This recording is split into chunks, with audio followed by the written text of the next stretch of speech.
cet épisode de Entrepreneur Africa va toucher et intéresser tous ceux qui sont dans la tech et même ceux qui ne sont pas dans la tech parce que vous avez autour de la table quelqu'un qui a levé des millions, quelqu'un qui fait des millions et est profitable et quelqu'un qui fait des millions et est profitable, mais l'un des deux est dans la tech.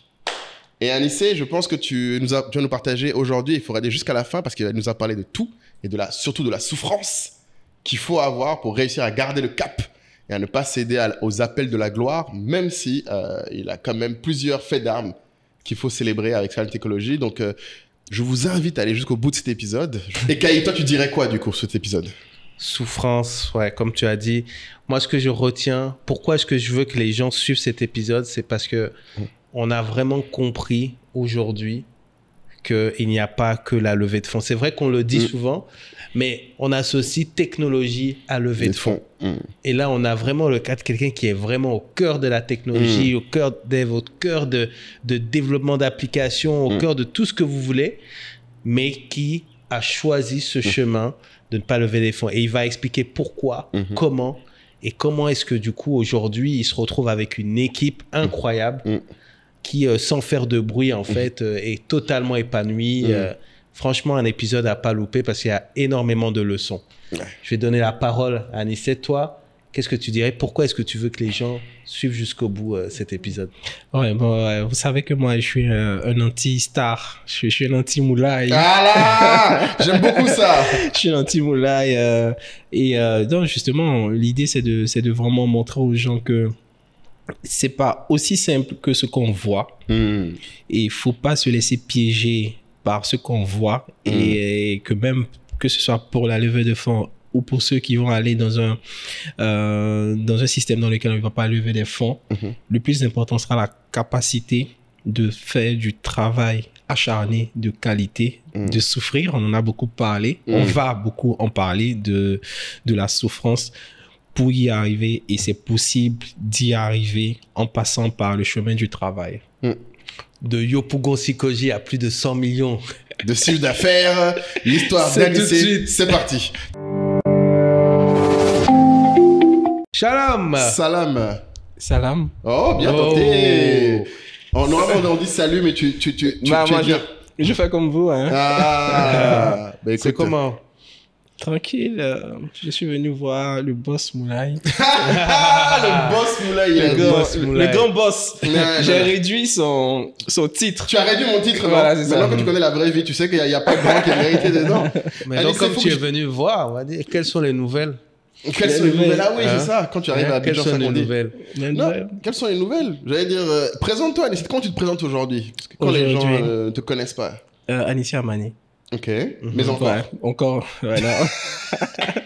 Non, je suis Anissé Amani, donc je suis le fondateur et le créateur de Scan Technology, qui est une SS2I, donc société de services et d'ingénierie en informatique. On développe des applications pour des entreprises. Donc, on a pas mal d'entreprises clientes qui nous commandent des applications.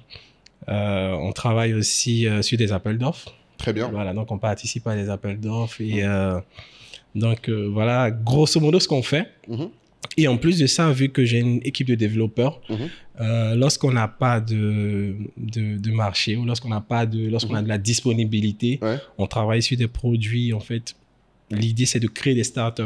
Donc la SS2I est un startup studio qui crée des startups. Donc on en a deux qui sont connus. D'accord. Scan Ticket, qui est une plateforme de vente de tickets en ligne. Donc, c'est la première plateforme de vente de tickets en termes de nombre de tickets vendus, sur l'année. Et donc, on fait les tickets pour les cinémas, pour les concerts, pour tout ce qui est spectacle. Je crois que Majestic, il passe par vous. Majestic, oui, mais on a perdu le marché. Ah bon? Ouais, malheureusement. Mais comment t'arrives de perdre des marchés? Je suis même mal à l'aise les invités comme ça. C'est important de savoir. Moi, j'ai fait Scan Ticket une fois quand j'ai payé, donc c'est comme ça que je dis. Si, effectivement. Depuis mars de cette année, on ne travaille plus avec le Majestic. Mais ils ont encore votre solution, ils ont pris une nouvelle solution. Ils ont pris une nouvelle solution. Ils travaillent avec une nouvelle solution. Tu vas aller en face. Je vais aller en face, je sais pas. En face, ils sont venus avec toi aussi. Ah. Ils sont venus avec toute la plateforme, voilà, grosso modo. Et la deuxième plateforme, c'est ScanMed. C'est une plateforme de télémédecine qui permet de mettre en relation des patients. À la Et des Doctolib. médecins. Voilà, c'est le Doctolib ivoirien. Exactement. Donc, c'est la première plateforme de télémédecine en Côte d'Ivoire. Déjà, en termes de... Quand on est arrivé, on était vraiment pionniers sur ce secteur-là. On va dire 2020. 2020, ouais. C'était vraiment un peu avant le Covid. Pendant le Ouais. Covid.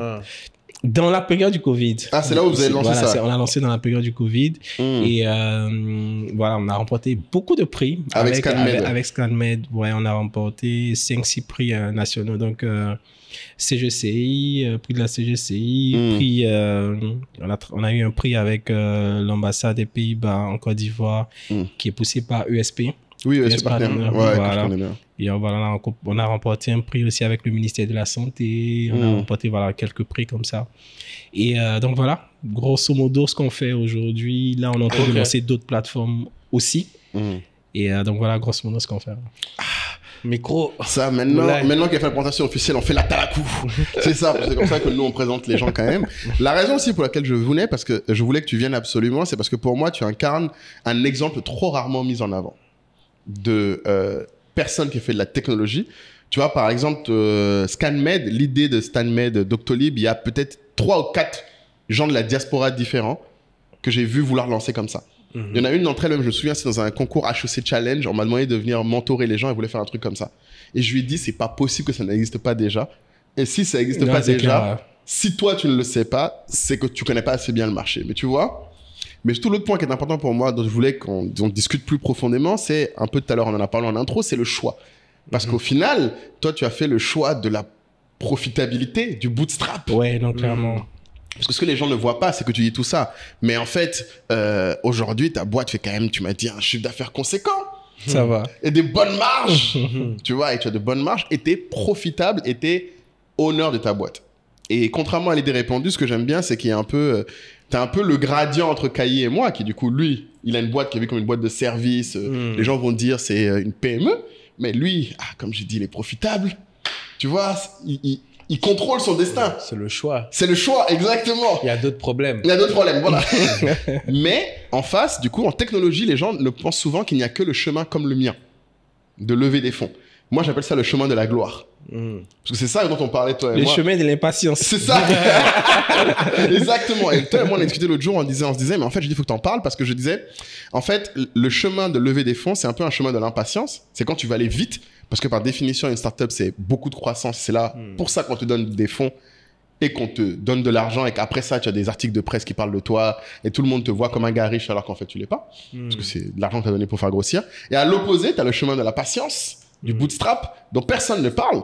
Parce que je pense que Scan Technologie en tant que tel, personne ne fait d'articles de presse sur vous. Et voilà. Et encore, tu vois, toutes les reconnaissances dont il parle, tu vois bien que c'est sur les sujets startup. C'est sur les sujets startup. Donc, c'est les médias, en fait, qui alimentent ça. C'est les concours. Exactement. C'est ce qu'on met en avant. Et c'est vrai que nous, on a énormément de demandes de clarification. Ouais. PME versus startup. Toi, tu as un peu fait les deux, finalement. Comment ça s'est posé au départ pour toi? Est-ce que c'était un choix réfléchi? C'est-à-dire que tu as tout de suite compris la différence entre les deux voies? Non, pas nécessairement. Je pense que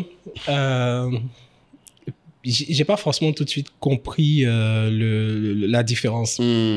J'ai plutôt compris qu'il fallait que je gagne de l'argent. Je ne me suis pas dit... je lui ai dit, moi, je viens d'une famille pauvre. Donc, oui, je pense entre griffes, tu vas dire que c'est aussi un élément. Voilà, donc après, je ne me mets pas dans le rêve de me dire que les choses vont me tomber dessus, tu vois. J'ai pas cette façon de penser de me dire que quelqu'un va me donner de l'argent, en fait, pour faire pousser mon truc. Peu importe comment ça sera, magnifique ou comment ça sera extraordinaire. Je ne me dis jamais que quelqu'un va me donner de l'argent, en fait. Je me dis qu'il faut que j'aille chercher cet argent-là. Et du coup, il faut que je trouve des services et des produits qui sont capables de me produire de l'argent. Donc, je ne vais pas dans le rêve de me dire, je vais faire un PowerPoint, je vais rencontrer un riche milliardaire, il va me donner de l'argent, je vais utiliser un peu de cet argent-là pour me faire plaisir et je vais mettre un peu de cet argent-là dans mon business. J'ai pas ce rêve-là, en fait. J'ai le rêve il faut que je crée quelque chose qui donne de l'argent, en fait. Mais ça, il faut le dire haut et fort parce que on connaît beaucoup de jeunes qui passent des années à poursuivre ce rêve. Exactement. Des années. C'est trop bête. C'est des trop années bête. de leur vie. Et surtout... Non, mais c'est trop bête. Mais c'est très bête. Mais moi, ce que je veux comprendre, c'est toi, du coup, t'as pas vu les articles de presse sur les levées de fonds. Qu'est-ce qui s'est passé? Pourquoi tu ne sois pas au courant?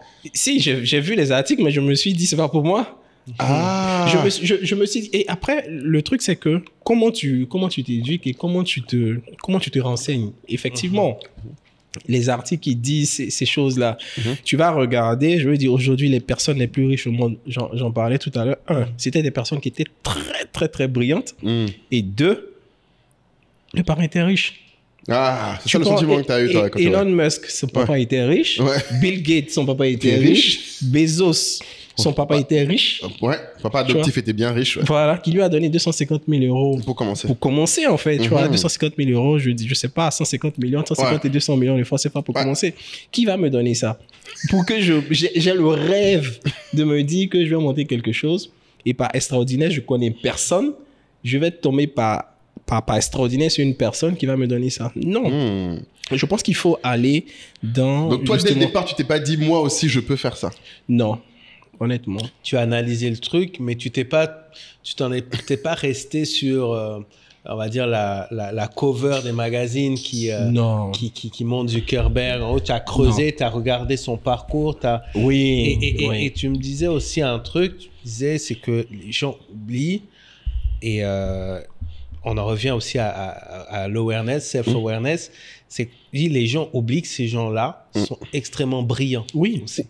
Et tu m'as même utilisé le terme, souvent, c'est des génies. Oui, c'est ça. Oui, c'est des génies. Tu prends Elon Musk, qui est aujourd'hui la star des entrepreneurs, l'homme le plus riche au monde et qui est la star des entrepreneurs. Il était exceptionnel pour ses professeurs. Déjà. Et déjà depuis je parle du collège. Collège. Je parle du collège. Tu prends Bill Gates, pareil, ses parents ont vu que c'était un génie. Et ils l'ont mis dans une école de génie où là, il a découvert l'informatique. Et justement, comme c'était un génie, il a réussi à pouvoir faire ces âmes-là. Mais Steve Jobs, c'est un peu l'escroc. C'est aussi des anomalies. C'est ça. Je provoque exprès. Mais tu sais, je veux dire, par rapport à Wozniak. Oui, Wozniak était vraiment le génie. Mais après, il y a deux types de génies.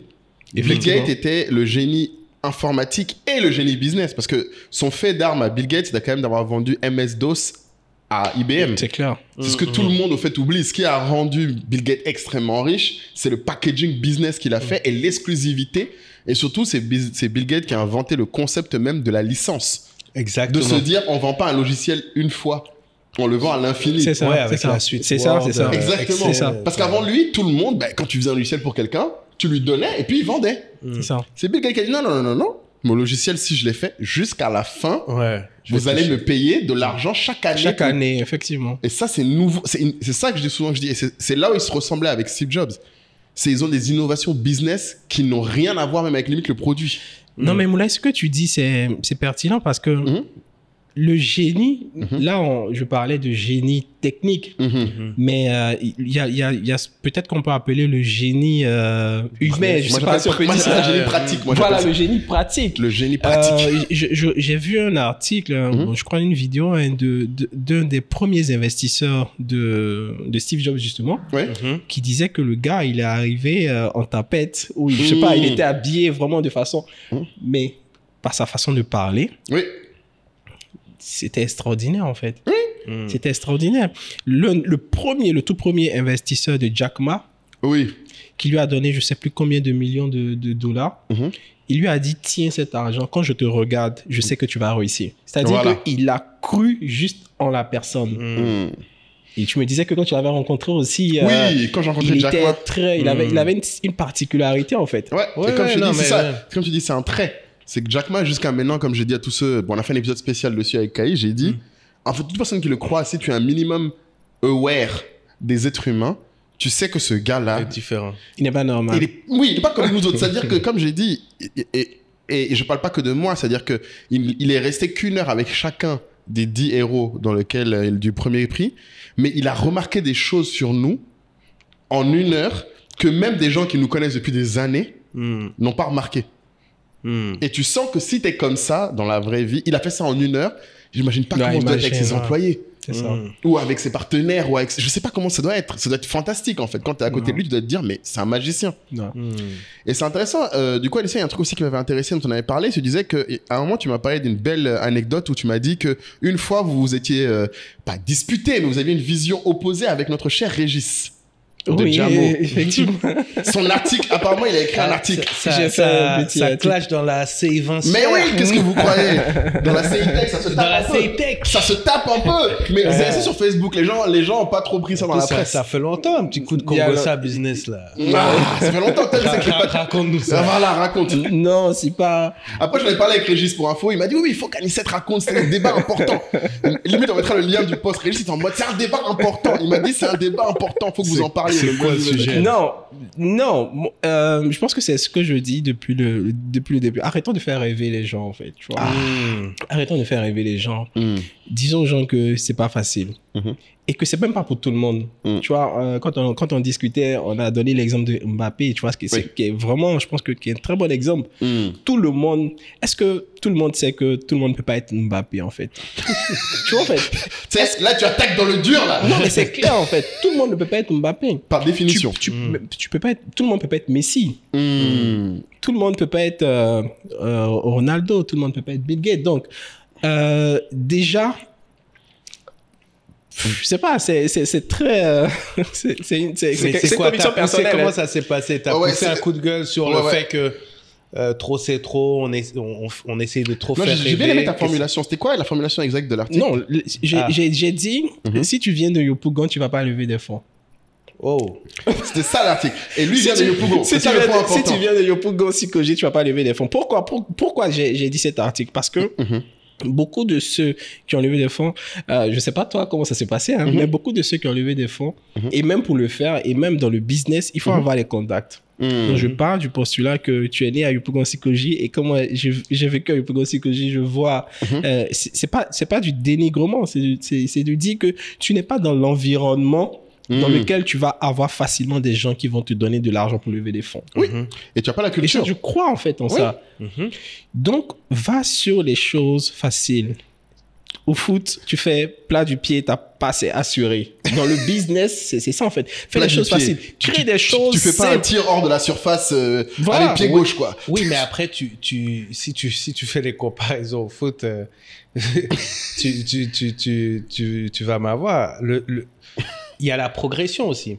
C'est-à-dire que, comme tu dis, il y a des gens qui sont pas Mbappé. Ok. Mais Mbappé, par exemple, son jeu de tête est nul, est plus nul que Giroud. Ouais. Tu vois? Par exemple. Tu vois?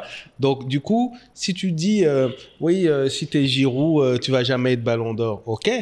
Mais la manière dont je vais marquer mes buts de la tête, Mbappé ne peut pas. Donc, ce que je veux dire, c'est que Yopougon Sikoji, peut-être que t'as pas les contacts de base, mais avec, je sais pas, ta force de caractère, ton rapport au travail, peu importe, tu vas pouvoir en fait compenser ça de notre manière. C'est-à-dire que tu vas trouver une manière de développer ton réseau. Il y a des personnes qui sont issues de quartiers favorisés et qui ont créé leur réseau. Maintenant, est-ce que le réseau a été créé aussi vite que quelqu'un d'un autre environnement? Non.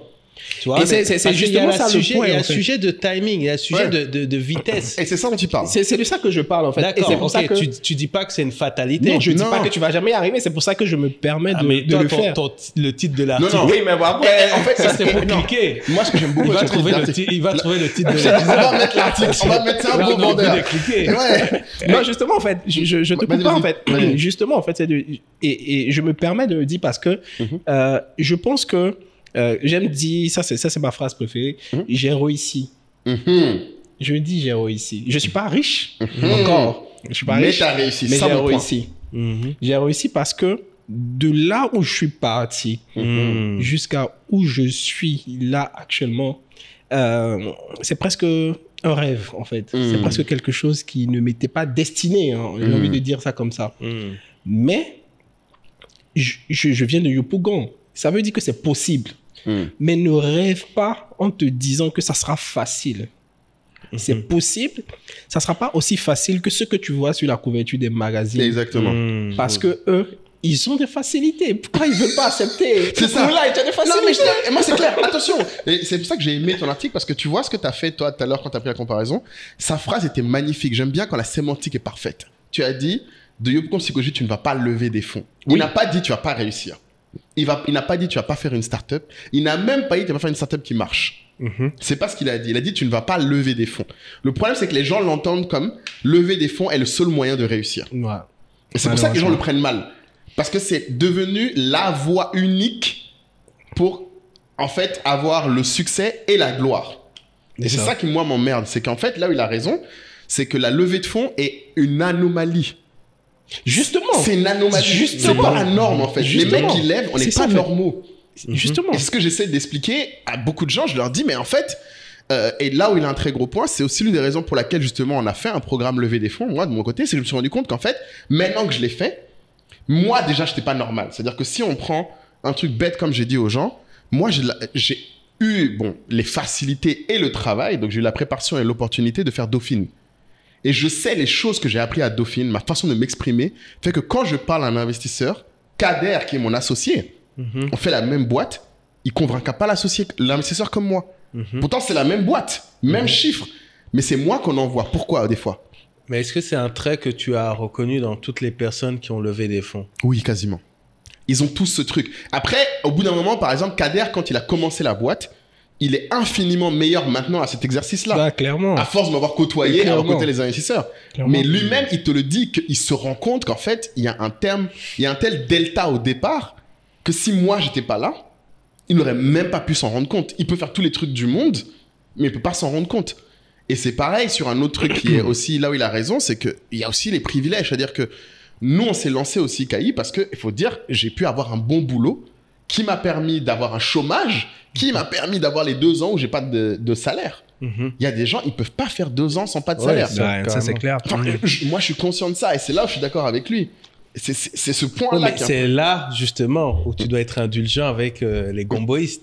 Là, tu m'en demandes trop. Non, puisqu'ils n'ont pas cette possibilité de préparer la croissance. Attention. C'est une provocation. Anissa, est-ce que tu es au courant de ma position sur les gomboïstes? Non. Ah, ça, il faut que je partage. Peut-être que Vandel ça sa position. Je disais que justement, pour faire des choses aussi dures, ils changent d'avis chaque fois. J'ajuste. Oui. Mon point principal étant, les gens qui font des gombos à côté de leur activité principale ne se donnent pas les chances de réussir bien dans le truc principal si c'est pas sur le même plan. C'est-à-dire un gars qui fait du marketing et qui en même temps, je sais pas moi, est cuisinier, à part si son plan à terme est de devenir un maître cuisinier, là ça va. Mais si le gars à la fin il veut être un marketeur ou un chef d'entreprise, la cuisine là, ça l'aidera pas.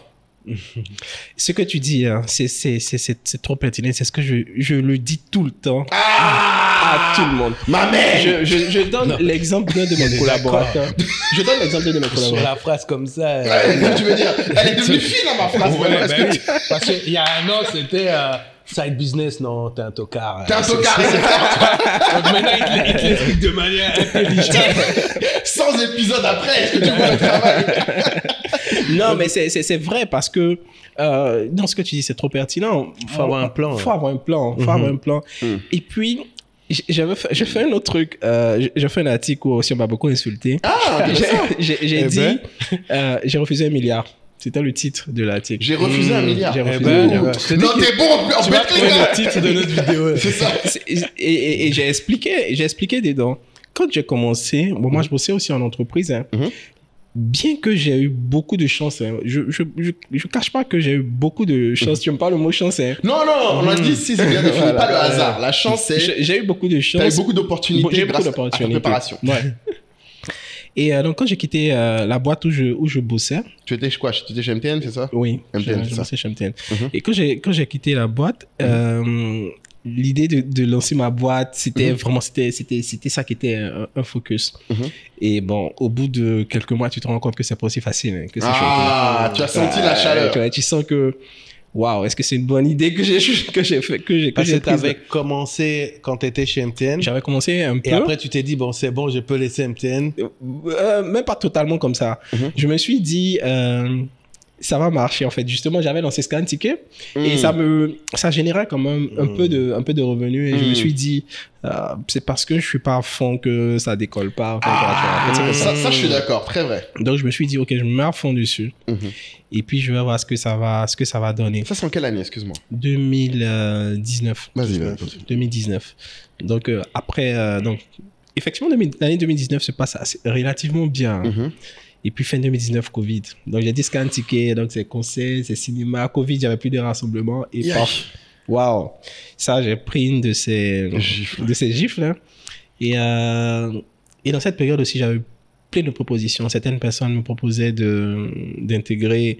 Je me souviens de mes anciens patrons qui m'appelaient. Il me dit Anissé, j'ai une offre d'emploi pour toi où on va te donner 2 millions par mois pour gérer. Je lui dis non, ça ne m'intéresse pas. Donc il me rappelle, il me dit Anissé, j'ai trouvé un autre gars qui veut te proposer 3 millions par mois. Je lui ai dit arrête de m'appeler, je cherche pas du travail. Ça... Plus jamais. Mais ça, c'est déjà un bon signe. C'est que déjà, tu étais un bon gars. Pour que les gens t'appellent pour chercher travail, c'est que tu bossais bien. Non, techniquement, je suis bon. Oui. Je suis pas humble sur le fait d'être l'un des meilleurs développeurs. Ça, c'est clair. Tout le monde sait. Tous ceux qui me connaissent, ils savent que je suis l'un des meilleurs développeurs. Voilà, c'est ça. Humilité. Mais c'est ça, en toute humilité.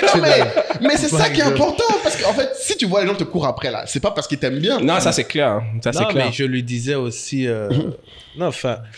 Je pense qu'il va falloir qu'on parle dans cette discussion de moi qui suis pas dans le monde des devs. Il y a vraiment beaucoup de mystères autour de ça. C'est-à-dire que, en gros, parce qu'il y en a beaucoup, mais le nombre de personnes qui sont bons. Alors quand je dis bon, moi à mon niveau, c'est quelqu'un qui sait t'expliquer les choses, qui te délivre les choses. Dans le temps et en heure. Ça, j'y crois pas. D'accord. Les gars ont plus mal perdu aujourd'hui. Déjà la pédagogie.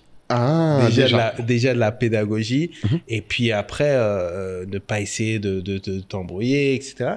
C'est très dur. Donc, je suis vraiment très intéressé par savoir comment en fait une société comme la tienne a réussi à se pérenniser, parce que ça voudrait dire que toi tu peux être bon, certes, mais ça voudrait dire qu'autour de toi tu as réussi à avoir des personnes qui peut-être pas sont aussi bonnes que toi, mais en tout cas qui arrivent à satisfaire des clients qui sont assez exigeants.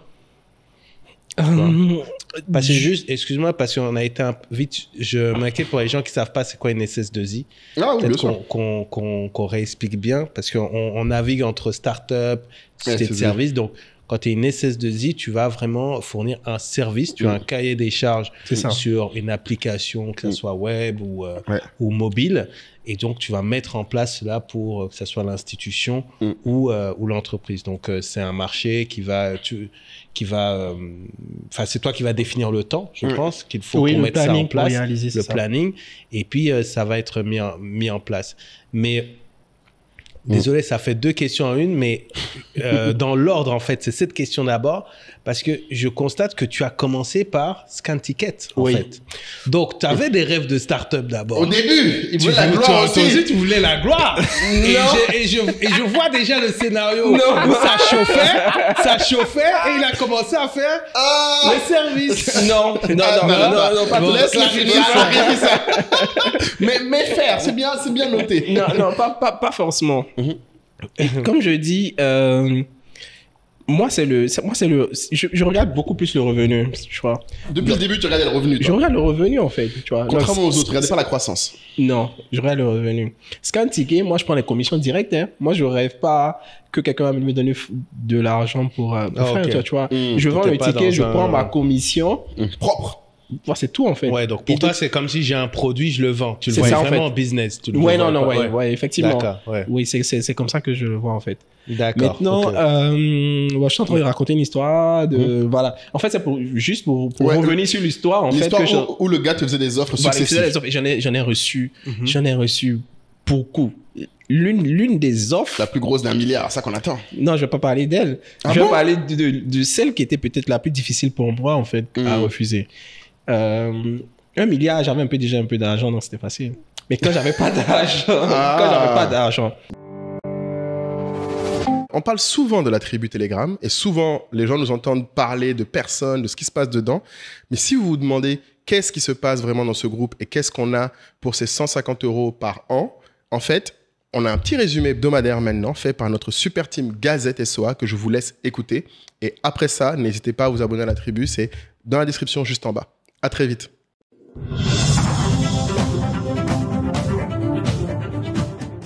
Tribe, vous avez raté cet été, ne vous inquiétez pas, on vous réserve un numéro spécial rentrée. Comme d'habitude, vous retrouverez un récap des épisodes du podcast, tous les épisodes du mois d'août. Vous retrouverez également des sujets de discussion, éducation, banque privée, préavis, démission et même l'art de la rupture. Vous retrouverez une avalanche de sujets Congossa Business à ne pas louper parce que ça ne manque jamais. Aussi la tribu qui n'est jamais avare de partage, de tips et même d'offres d'emploi a partagé énormément d'infos cet été. Vous retrouverez également l'actualité de la tribu entre Chef Cécile, future étoilée qui fait bouger Washington avec ses événements, Brice Kwao, expert en BRVM qui fait un épisode masterclass dans le podcast des Librons, Guillaume Yeboué qui rencontre le ministre de la Construction en Côte d'Ivoire pour la sortie de son livre et plein d'autres, on vous en passe. La tribu n'a pas chômé, on vous l'a dit, au taquet pour la rentrée. Vous retrouverez un profil spécial rentrée, on vous réserve la surprise. Aquaba, A, Lydie, Gervais, Johan, Michael, Priscilla, Linda, Chatou, Richard, Valérie Koulibaly, Queen Valérie, Fusco, Adèle, Julie, Muriel et Kwame. Aquaba dans la tribu la plus chic. Vous nous avez manqué, on espère que vous êtes contents de retrouver la Gazette. On vous dit à jeudi. Bye guys.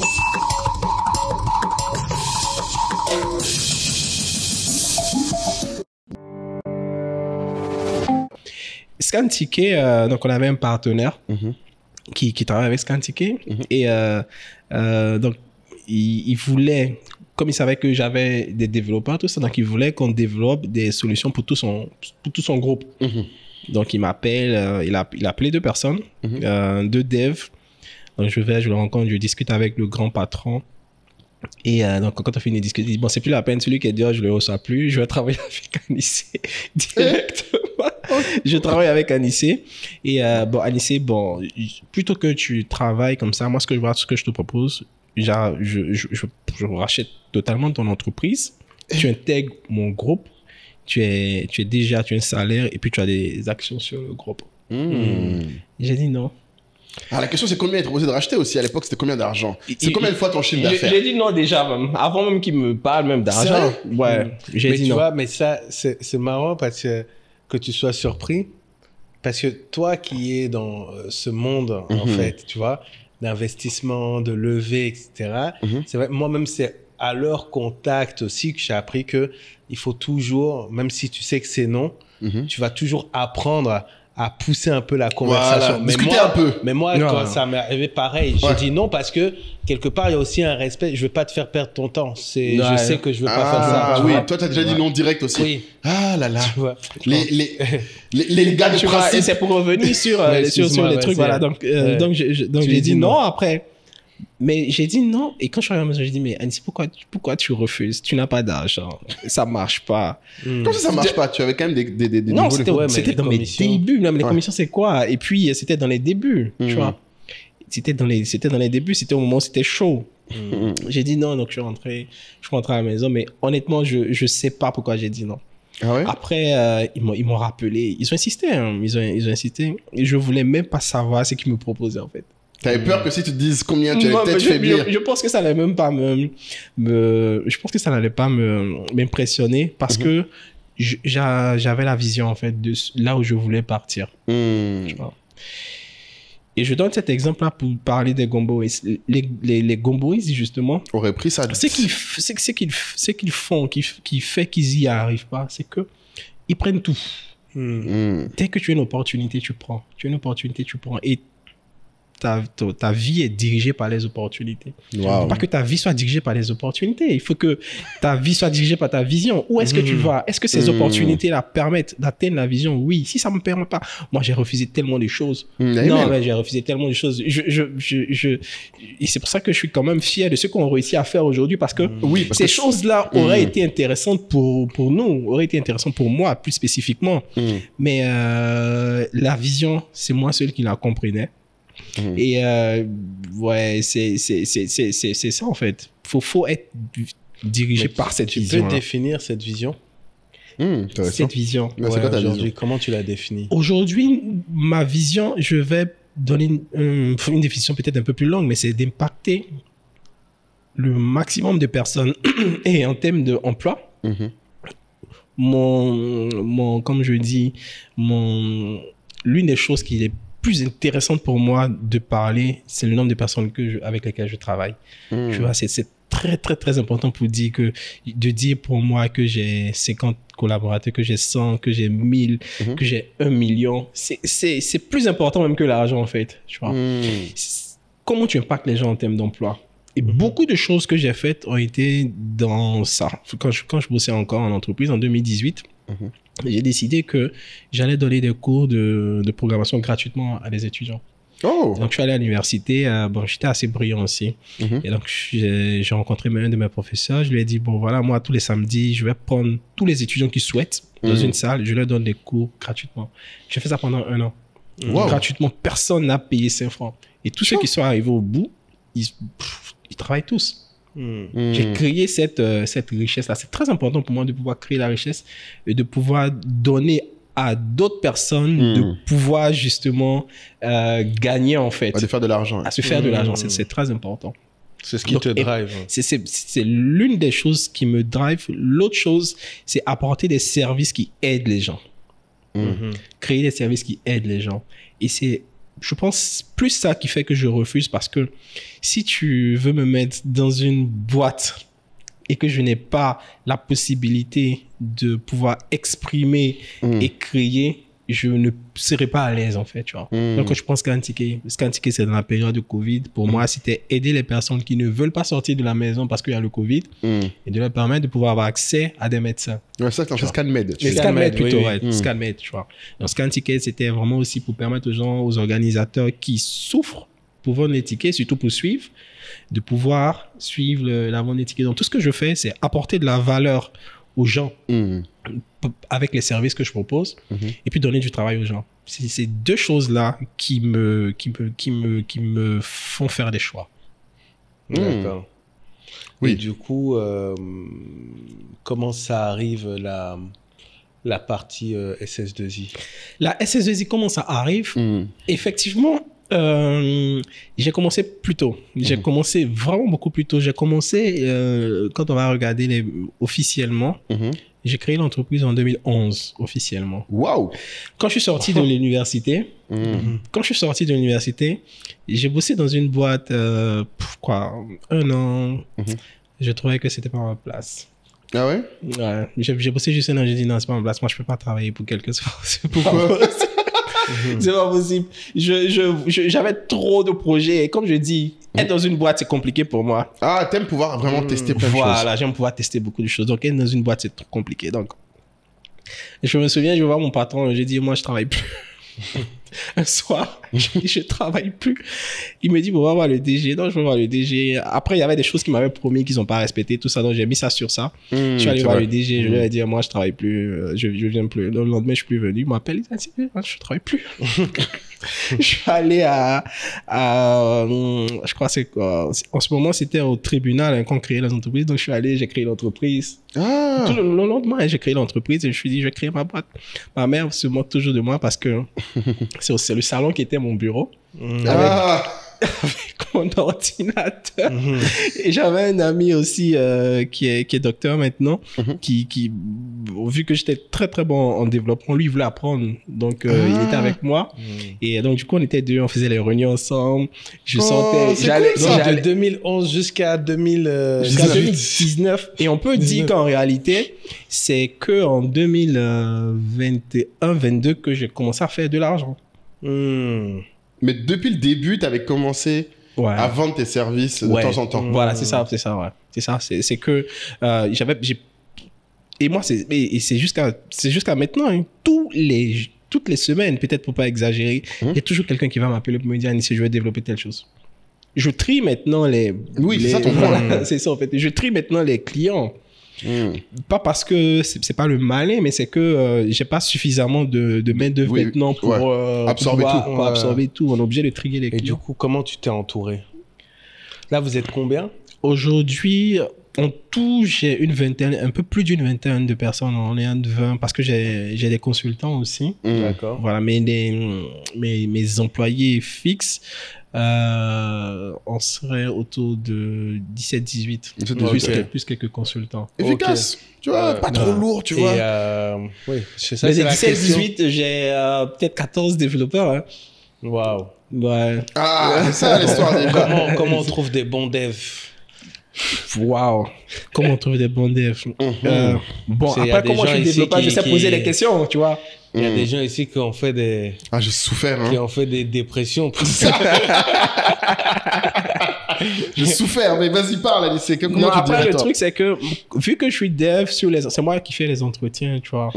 Donc, je sais poser. Ouais, mais il y a des bons devs qui n'arrivent pas à recruter des bons devs. Hein. Si tu devais Donc, expliquer quel- à quelqu'un, à Ouais. un autre dev, comment faire pour trouver un bon dev, qu'est-ce que tu dirais? Waouh. Je sais pas. Honnêtement, parce que bon, j'ai fait une erreur aussi. Hein, j'ai recruté. Bah oui. tu vois, en forcément. fait, franchement, en 2022, là, j'ai recruté un dev. Et à l'entretien, en finale, j'avais 2 gars que je trouvais top. Mais il y en a un qui paraissait vraiment, vraiment top. Il paraissait vraiment top. L'autre, le deuxième, il paraissait bien, mais lui, il nous a montré des choses, tout ça. Donc, on l'a pris.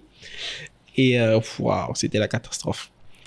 Non, c'était la catastrophe. Celui qui avait l'air vraiment bien? Ouais, c'était la catastrophe. Il s'en sortait pas. Lui-même, il s'en sortait pas. Il a commencé à maigrir parce que la pression, Il est trop grande. la pression, il a commencé à maigrir. Waouh, il a maigri en 4-5 mois. Il avait totalement maigri. Moi, il me faisait de la peine, honnêtement. Mais en même temps aussi, il n'arrivait pas à faire le travail qu'on lui demandait, tu vois. Mais pourtant, dans les entretiens, il avait l'air bien. Ouais, non, moi, je pensais que c'était un génie que j'avais. Ah ouais, recruté, tu vois. Mais du coup, qu'est-ce que tu as changé dans tes entretiens après? Avec Qu'est-ce le que j'ai recul, avec lui, qu'est-ce que tu aurais pu... lui, j'ai fait plein d'erreurs sur lui. Je lui ai donné un CDI sans période d'essai. Sans période d'essai. Ah, ça. Et Heureusement. Ça, c'est la jeunesse, ça. Oui, Ça, c'est un classique. honnêtement, Oui, c'est un classique. heureusement que nous, on n'était pas à l'aise.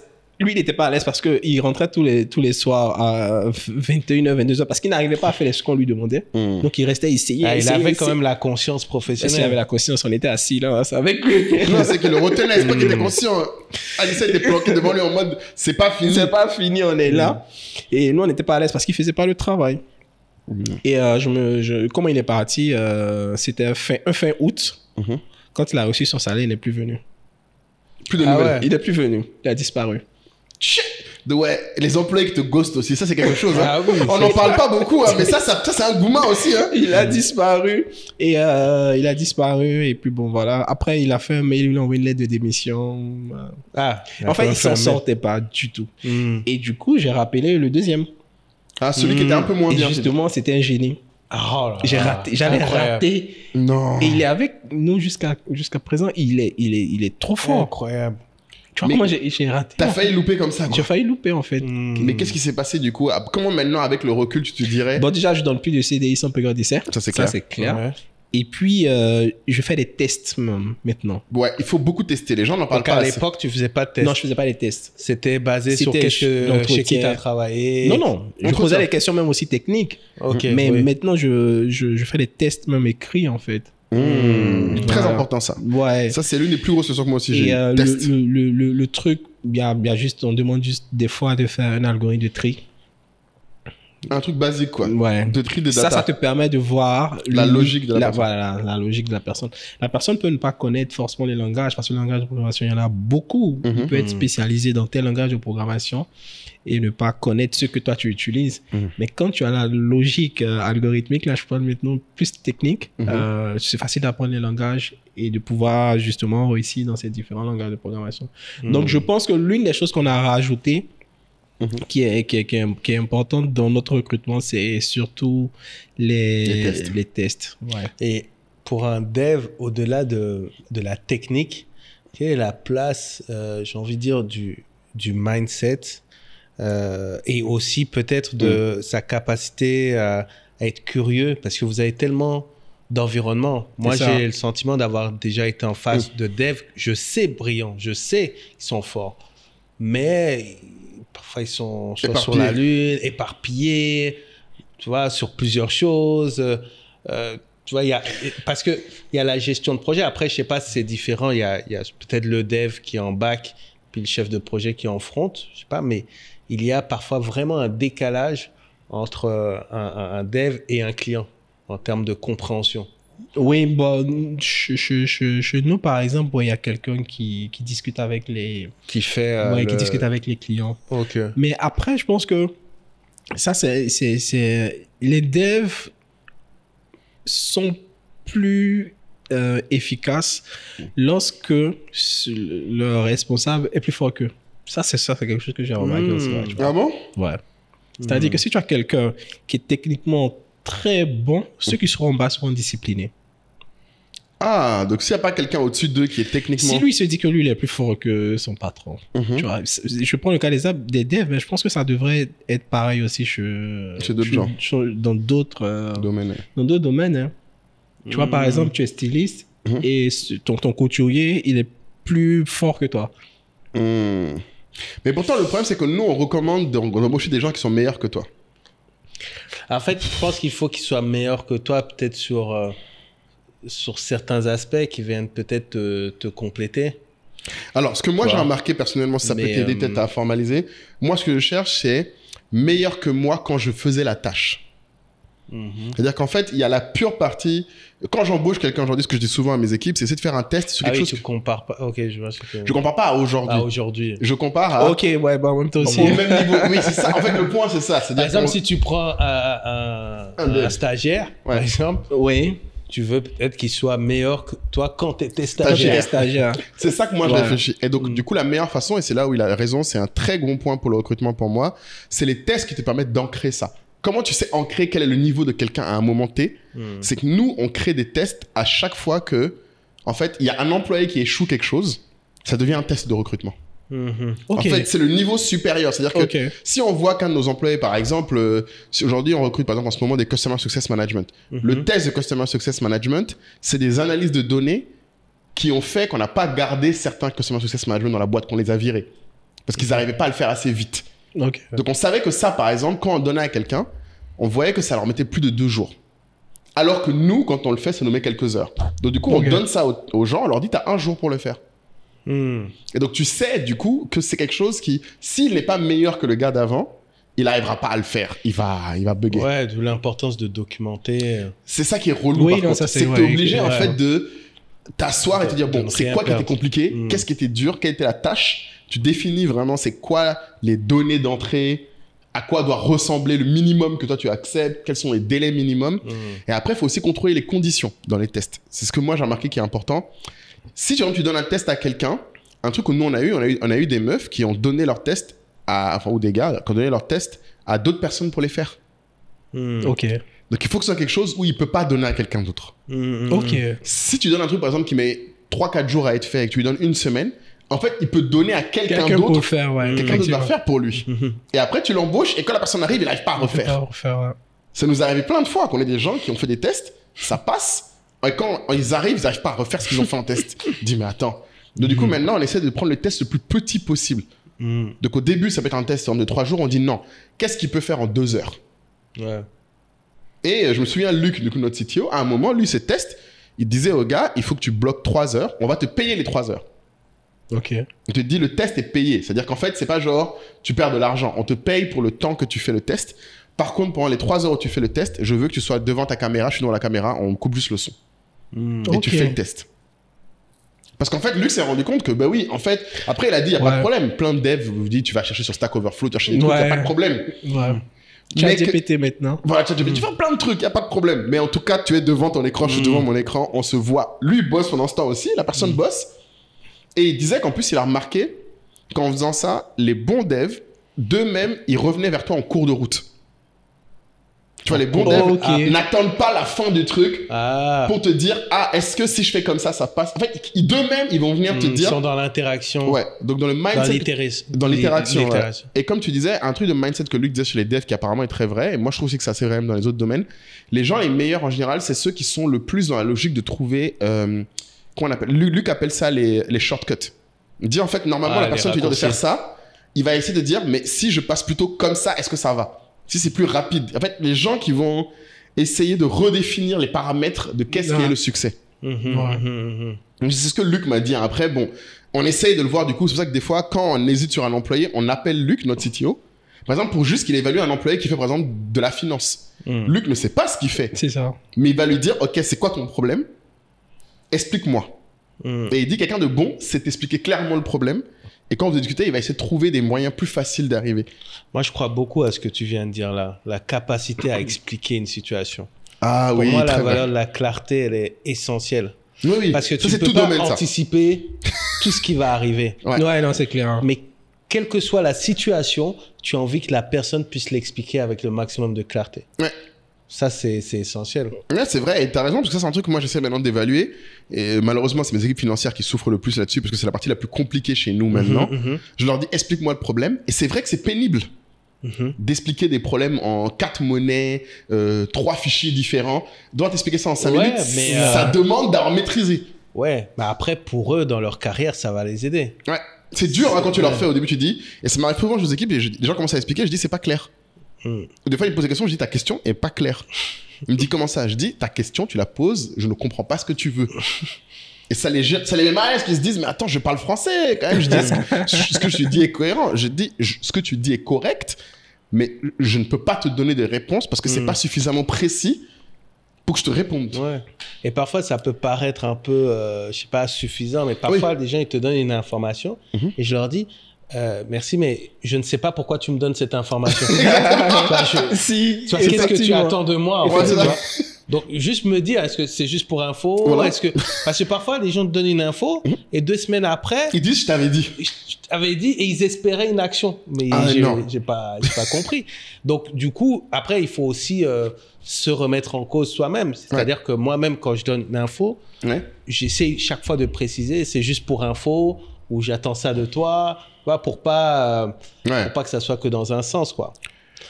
Toi, tu as eu d'autres cas comme ça? Tu as d'autres cas où tu as eu à justement imposer une culture de management. Est-ce que tu dirais que quand on est dans la technique comme ça, il y a une certaine culture à avoir? C'est différent. Il y a le cliché de l'armée, des techos, ou ceux qui... C'est 7 jours sur 7, on travaille la nuit. Est-ce que vous faites du remote? Est-ce que tu gardes tout le monde au bureau? Quelle est la culture que tu as instaurée? Moi, j'adore tous mes collaborateurs, plus généralement. Il y en a un à chaque fois qui me taquine, qui dit il veut rester à la maison. J'ai dit ok, pas de souci, reste à la maison, mais je te paye pas. Tu vois, bon, sérieux? Ok. Qui est bon du coup, j'imagine. Si quelqu'un veut rester chez lui. Qui est bon. Qui est bon aussi, dit il veut rester chez lui, c'est parce qu'il est bon. Il a confiance. Il a confiance. Non, après, et ça aussi, c'est très important. On ne peut pas traiter tous les collaborateurs de la même façon. Les devs, ils sont spécifiques et ils se considèrent même particuliers, en fait. Tu vois. Des rockstars aujourd'hui. Oui, bien sûr. Franchement, en 2024, il faut les... Je sais pas... cajoler, c'est comme ça qu'on dit, non? Cajoler, non. Les devs, tu peux pas être strict avec les devs. Donc non, mais même si entre vous dites ça, d'accord? non, tu peux pas. Tu peux pas. Mais pourquoi? Parce qu'ils sont trop demandés ou parce qu'ils ont des opportunités tout le temps. Et en fait, surtout, peut-être parce qu'ils ont l'esprit artistique, et je puis pense. ils peuvent créer tout le temps. Et puis, voilà, mais c'est ça, c'est l'esprit artistique. C'est comme si tu es en situation où tous les jours, tu vois eux, ils voient une idée business, ils peuvent la faire. Voilà. En fait, ils vivent dans un monde où tout ce qu'ils voient est possible. Ils peuvent faire. C'est comme quand tu fais des meet-up CEO, venez rencontrer votre CTO. T'arrives là-bas, il n'y a que des CEO. Pas de CTO. Ils ont pas besoin de toi. Vraiment, c'est ça en fait. C'est ça le problème. J'ai participé à un programme où j'ai encadré une équipe de devs justement qui a remporté le programme. Et quand ils démarraient, après, ils sont rentrés dans un autre programme. Donc, quand ils démarraient, avant qu'ils commencent, j'ai dit à l'équipe, vous allez souffrir. Vous allez souffrir, mais soyez juste... laissez-les faire leur truc. Laissez-leur faire leur truc et vous allez voir que si vous les laissez travailler, vous leur demandez juste ce qu'il faut faire. Vous suivez leur travail, mais vous n'êtes pas dans l'esprit de vouloir les enfermer. Ils seront plus à l'aise. Hier ou avant-hier, elle me répétait ça, Anissé, tu avais raison. Mais c'est compliqué. Comment tu fais pour gérer tes devs? Les devs, Mais ils sont... tu coachais du coup le manager? Non, je les encadrais. Après, ils sont passés à avec un autre manager, avec un autre encadreur. Voilà. Donc, je donnais, qui n'est pas dev, donc il s'attendait à ce que tout soit nickel. Carré. Je lui ai dit non, mais tu vas souffrir. Ah ouais? Il faut te préparer à souffrir. C'est ça, non, mais après, tu vois, moi, et je regarde même pas, j'ai plein de choses que moi, je regarde même pas, ça n'a même pas de sens de regarder. Moi, je regarde même pas les ordinateurs. Je ne veux même pas regarder les ordinateurs, en fait. Mais, avant, par exemple, tu arrives, il est en train de développer, il a une fenêtre ici où il y a un film qui est en train de passer. Tu vas te plaindre, tu vas dire, tu es pas en train de travailler, tu es en train de regarder le film. C'est ça qui lui permet même de travailler, tu vois. Ah, sérieux? Waouh. Donc, c'est l'image que j'ai de dev, du bon dev, là. Il y a son film où il écoute... où il est tout le temps en train d'écouter de la musique. Donc, les devs, il faut les télécharger illégalement, là. Pas forcément illégalement. uTorrent, baby! uTorrent, on est toujours là-dedans. On est contre le power. Fight the power, mon gars. Je regarde un film qui va sortir dans 4 semaines. J'ai déjà piraté le bail. Mais c'est ça. Et beaucoup de devs vont commencer même par ça. Beaucoup de devs ont commencé par pirater, par essayer de pirater. Moi, quand je commençais à développer, j'ai commencé par essayer de pirater. C'est la première chose que tu fais, effectivement. C'est la première chose que tu fais quand tu commences, en fait. C'est particulier. Donc, c'est un monde particulier. Et avec toutes les capacités que tu peux faire, ou les capacités que tu as plutôt, avec les capacités que tu as, tu te sens un peu puissant. Donc, du coup, les devs, ils veulent pas aussi on le truc. Donc, voilà. Ce que je peux dire sur les devs. Mais j'ai vu que tu as un peu mangé dans l'histoire de la CAN aussi. Ah bon? Malheureusement, non, même pas. Sérieux? Les informations sont pas bonnes. Non, tes informations sont pas bonnes, sérieux? Comment ça? Non, il ne peut pas être associé aux tickets, les histoires de tickets. De la carte.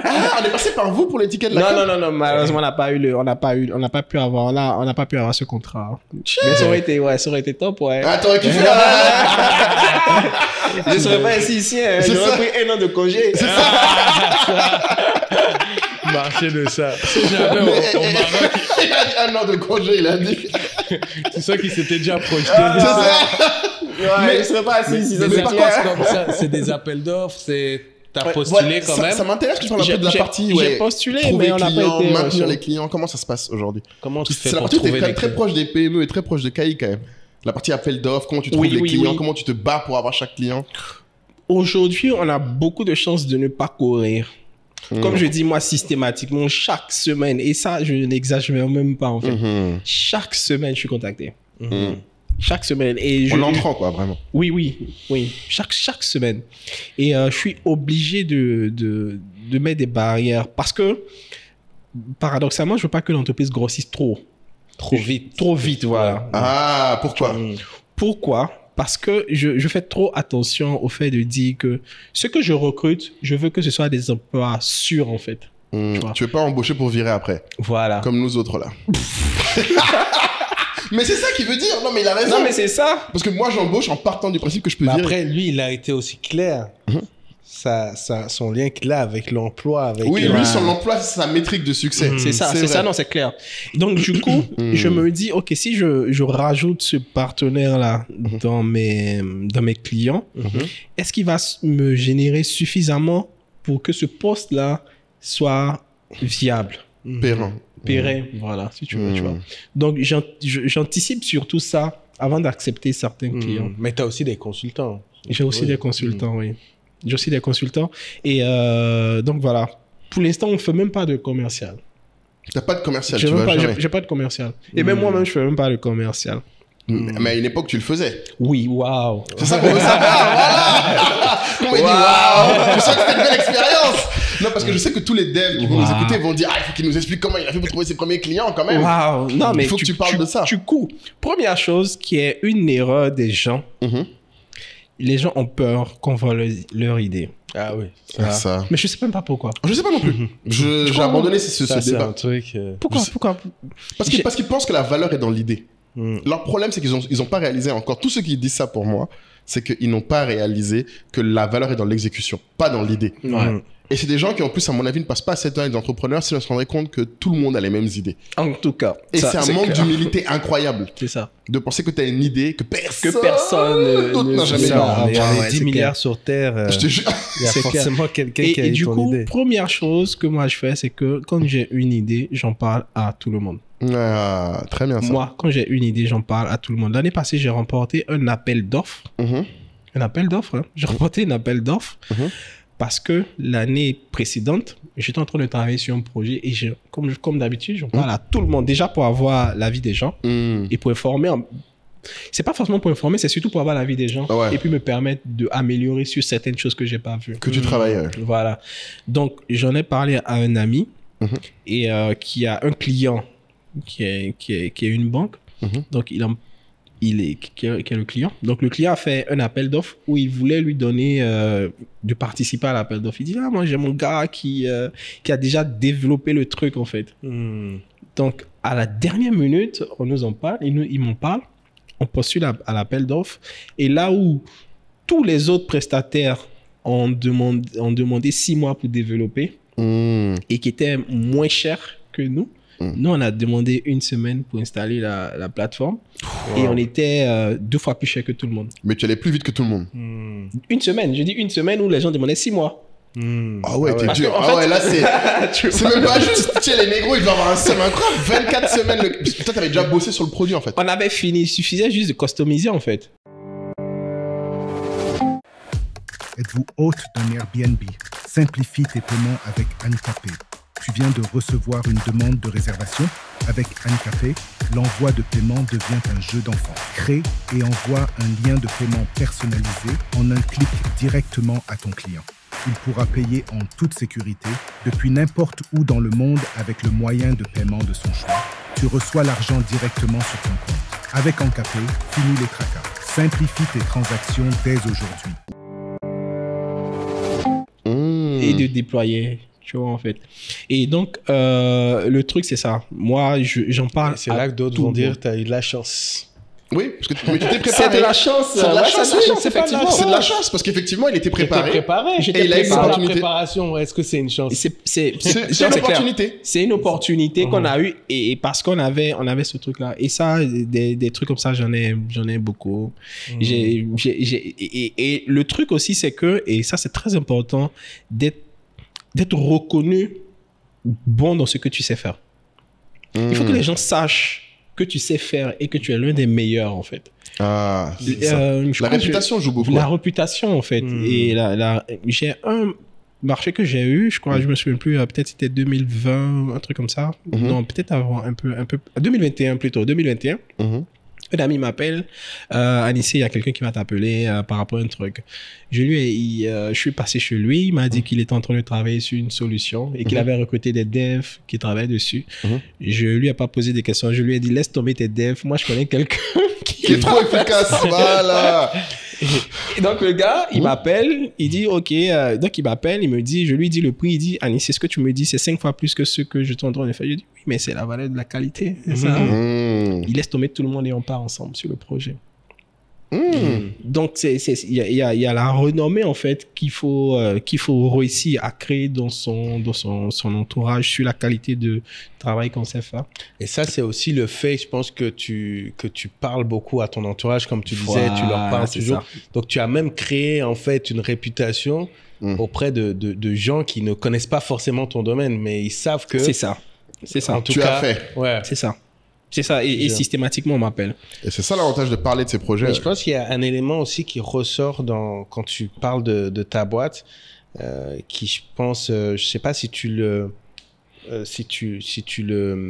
visualises comme ça, mais j'ai le sentiment que tes équipes font toujours quelque chose. C'est-à-dire que vous êtes toujours en train de, si c'est pas pour le client, c'est pour vous. En fait, c'est comme si vous avez une culture de challenge.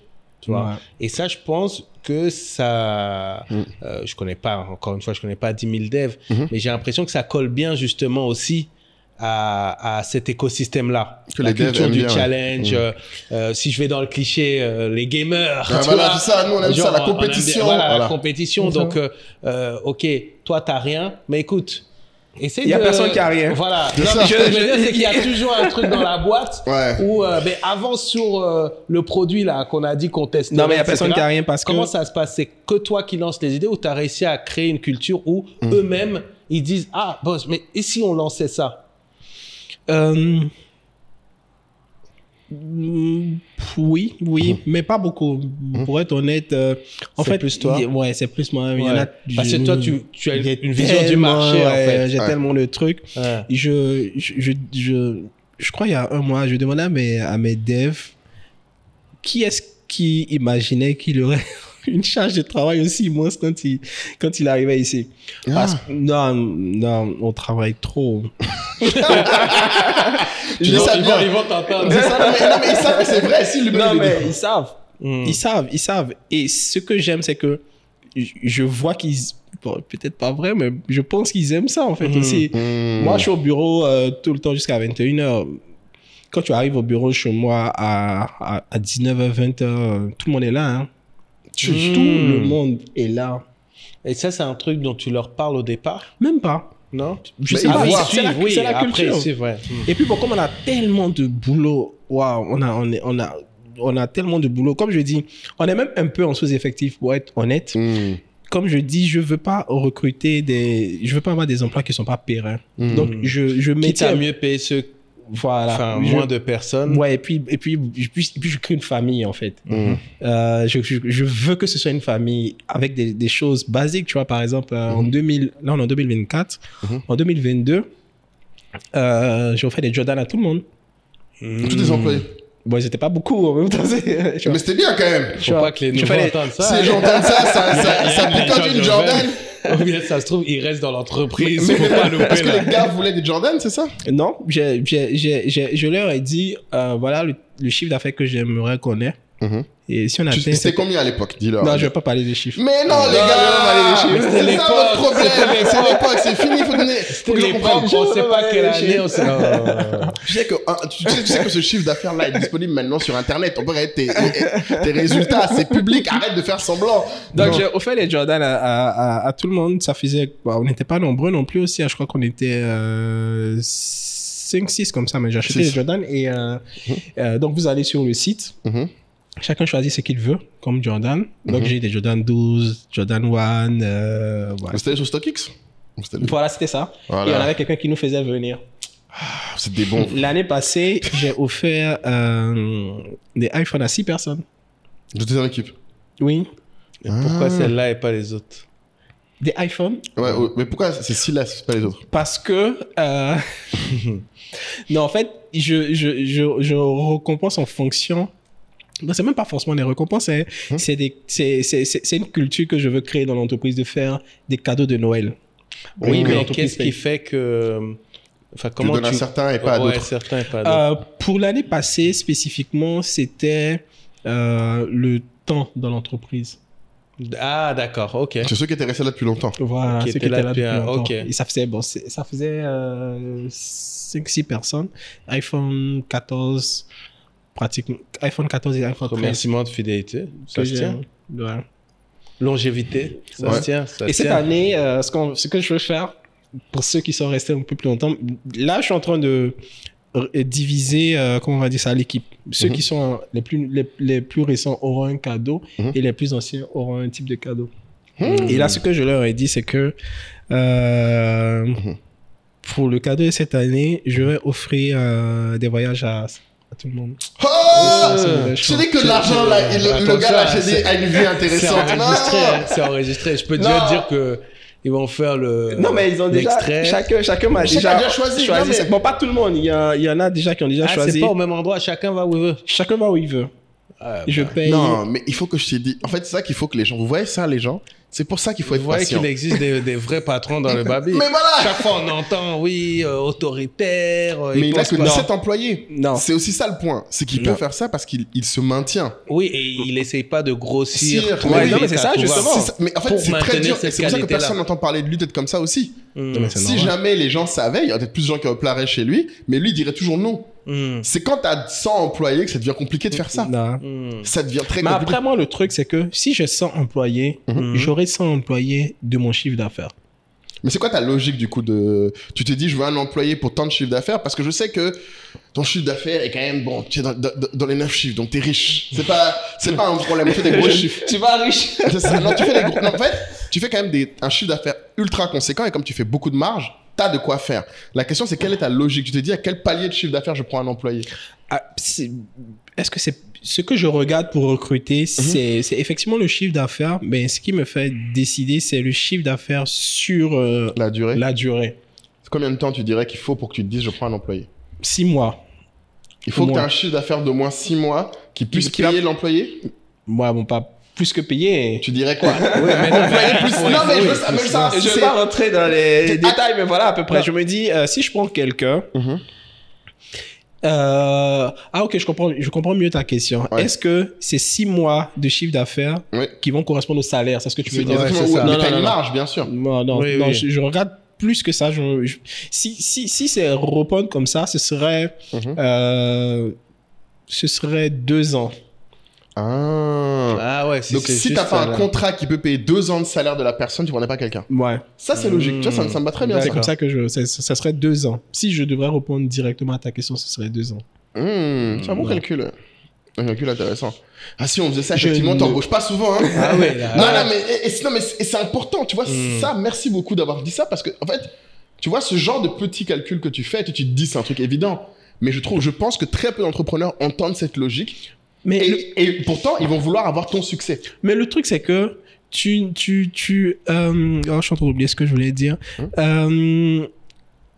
Les personnes les plus importantes de l'entreprise, ce sont les collaborateurs. Très bien. Moi, je veux pas me retrouver. J'espère que ça va jamais m'arriver de me retrouver dans une situation où je peux pas payer. Ça, mon ami, on a connu ça, hein, c'est vilain, hein. Nous, on n'a jamais eu ça. Parce que tu as cette marge que tu crées, en fait. Voilà, en fait, tu vois, je ne veux pas me retrouver dans une situation où je serai en train de... Waouh, je ne veux pas me retrouver dans cette situation. Parce que moi aussi, j'ai été employé et je sais à quel point c'est important de recevoir son argent. C'est pas la faute de l'employé si l'entreprise ne peut pas payer. Et aussi, on revient, tu l'as dit en tout début, à qui tu es, dans quel environnement tu as grandi, Ouais. l'importance Ouais, c'est- que tu accordes à... C'est ça. Moi, au- je voulais au même pas, salaire de je voulais l'employé. même pas recruter, je voulais pas recruter de RH parce que je me suis dit que si je prends un RH ou une RH, ça va pourrir l'ambiance dans l'entreprise parce qu'elle sera due avec les gens. Je veux pas qu'elle soit due avec les gens. Je veux pas qu'on soit, je veux pas qu'il y ait trop de, tu vois. Et t'as dû le faire un malheureusement, j'ai, Ah, mon ami. bon, malheureusement ou heureusement, je sais pas, j'ai recruté une RH. Elle me dit, Monsieur Amani, moi, je sais pas comment vous avez recruté vos gens, mais ils sont extraordinaires. Elle n'a jamais été dans une entreprise où les personnes sont aussi disciplinées. Il n'y a pas de règles dans l'entreprise, presque. Mais les gens Mais sont la culture est disciplinés. forte. Voilà, la culture est forte, les gens sont disciplinés, les gens sont là, les gens restent... les gens sont même passionnés, en fait. Et, ouais, et moi, je suis cool. Moi, tu arrives là-bas, tu es capable de dire que c'est une autre personne qui est le DG de la boîte. Tu vas même pas faire la différence entre moi et les autres. Je suis au milieu. Mais tu fais des enquêtes, par exemple, anonymes de satisfaction. Non, par contre, non, ça je n'ai pas fait. Oh, Seigneur. Je n'ai pas fait. Rentre pas là-dedans, hein. Moi je peux te dire, j'ai fait, c'est une souffrance. Mais après, peut-être que lui, ce j'avoue. serait super.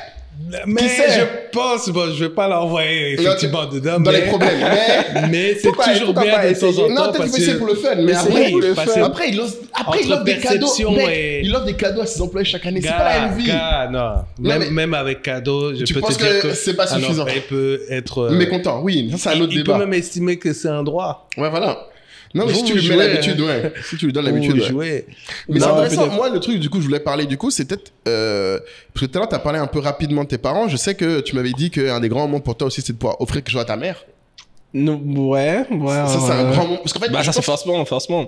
parce que je pense que peu de gens se rendent compte qu'en fait, il y a des entrepreneurs qui En fait, ce que toi, tu décris, les gens ne le voient que quand tu es déjà célèbre. Je sais pas comment expliquer. Mais en fait, c'est possible de le faire si tu es patient Oui. et que tu attends. Parce que tu m'avais dit que ta mère était quand même sacrément inquiète. Comme toute mère qui se respecte. Ouais, c'est clair. Mon père, il était, il est entrepreneur. Il a été entrepreneur. Peut-être pas forcément gros succès. Il n'a pas eu forcément un gros succès, mais il a toujours voulu être entrepreneur. Je pense que c'est mieux de dire ça comme ça. Il n'a pas réussi comme il aurait aimé peut-être, mais il a toujours été entrepreneur. Il a toujours tenté des choses. Voilà, toujours essayé des choses. Il a fait aussi pas mal d'erreurs. L'une des phrases que je pense chaque matin quand je me réveille, je pense mon père est décédé malheureusement. Mais l'une des phrases qui m'a dites, il m'a dit, Anissé, si moi j'étais comme toi, j'aurais aussi dans la vie. ça me. Attends, quoi? Si j'étais comme ça, il était comme moi, il aurait réussi dans la vie. C'est ton père qui te disait ça? Qui m'a dit ça. Qui m'a dit ça.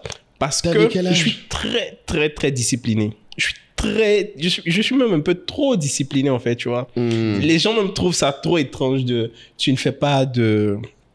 Tu n'exagères pas, voilà, je suis très discipliné dans ce que je fais, je suis très organisé en fait dans ce que je fais. Mais ton père t'a dit ça, t'avais quel âge pour qu'il te dise ça?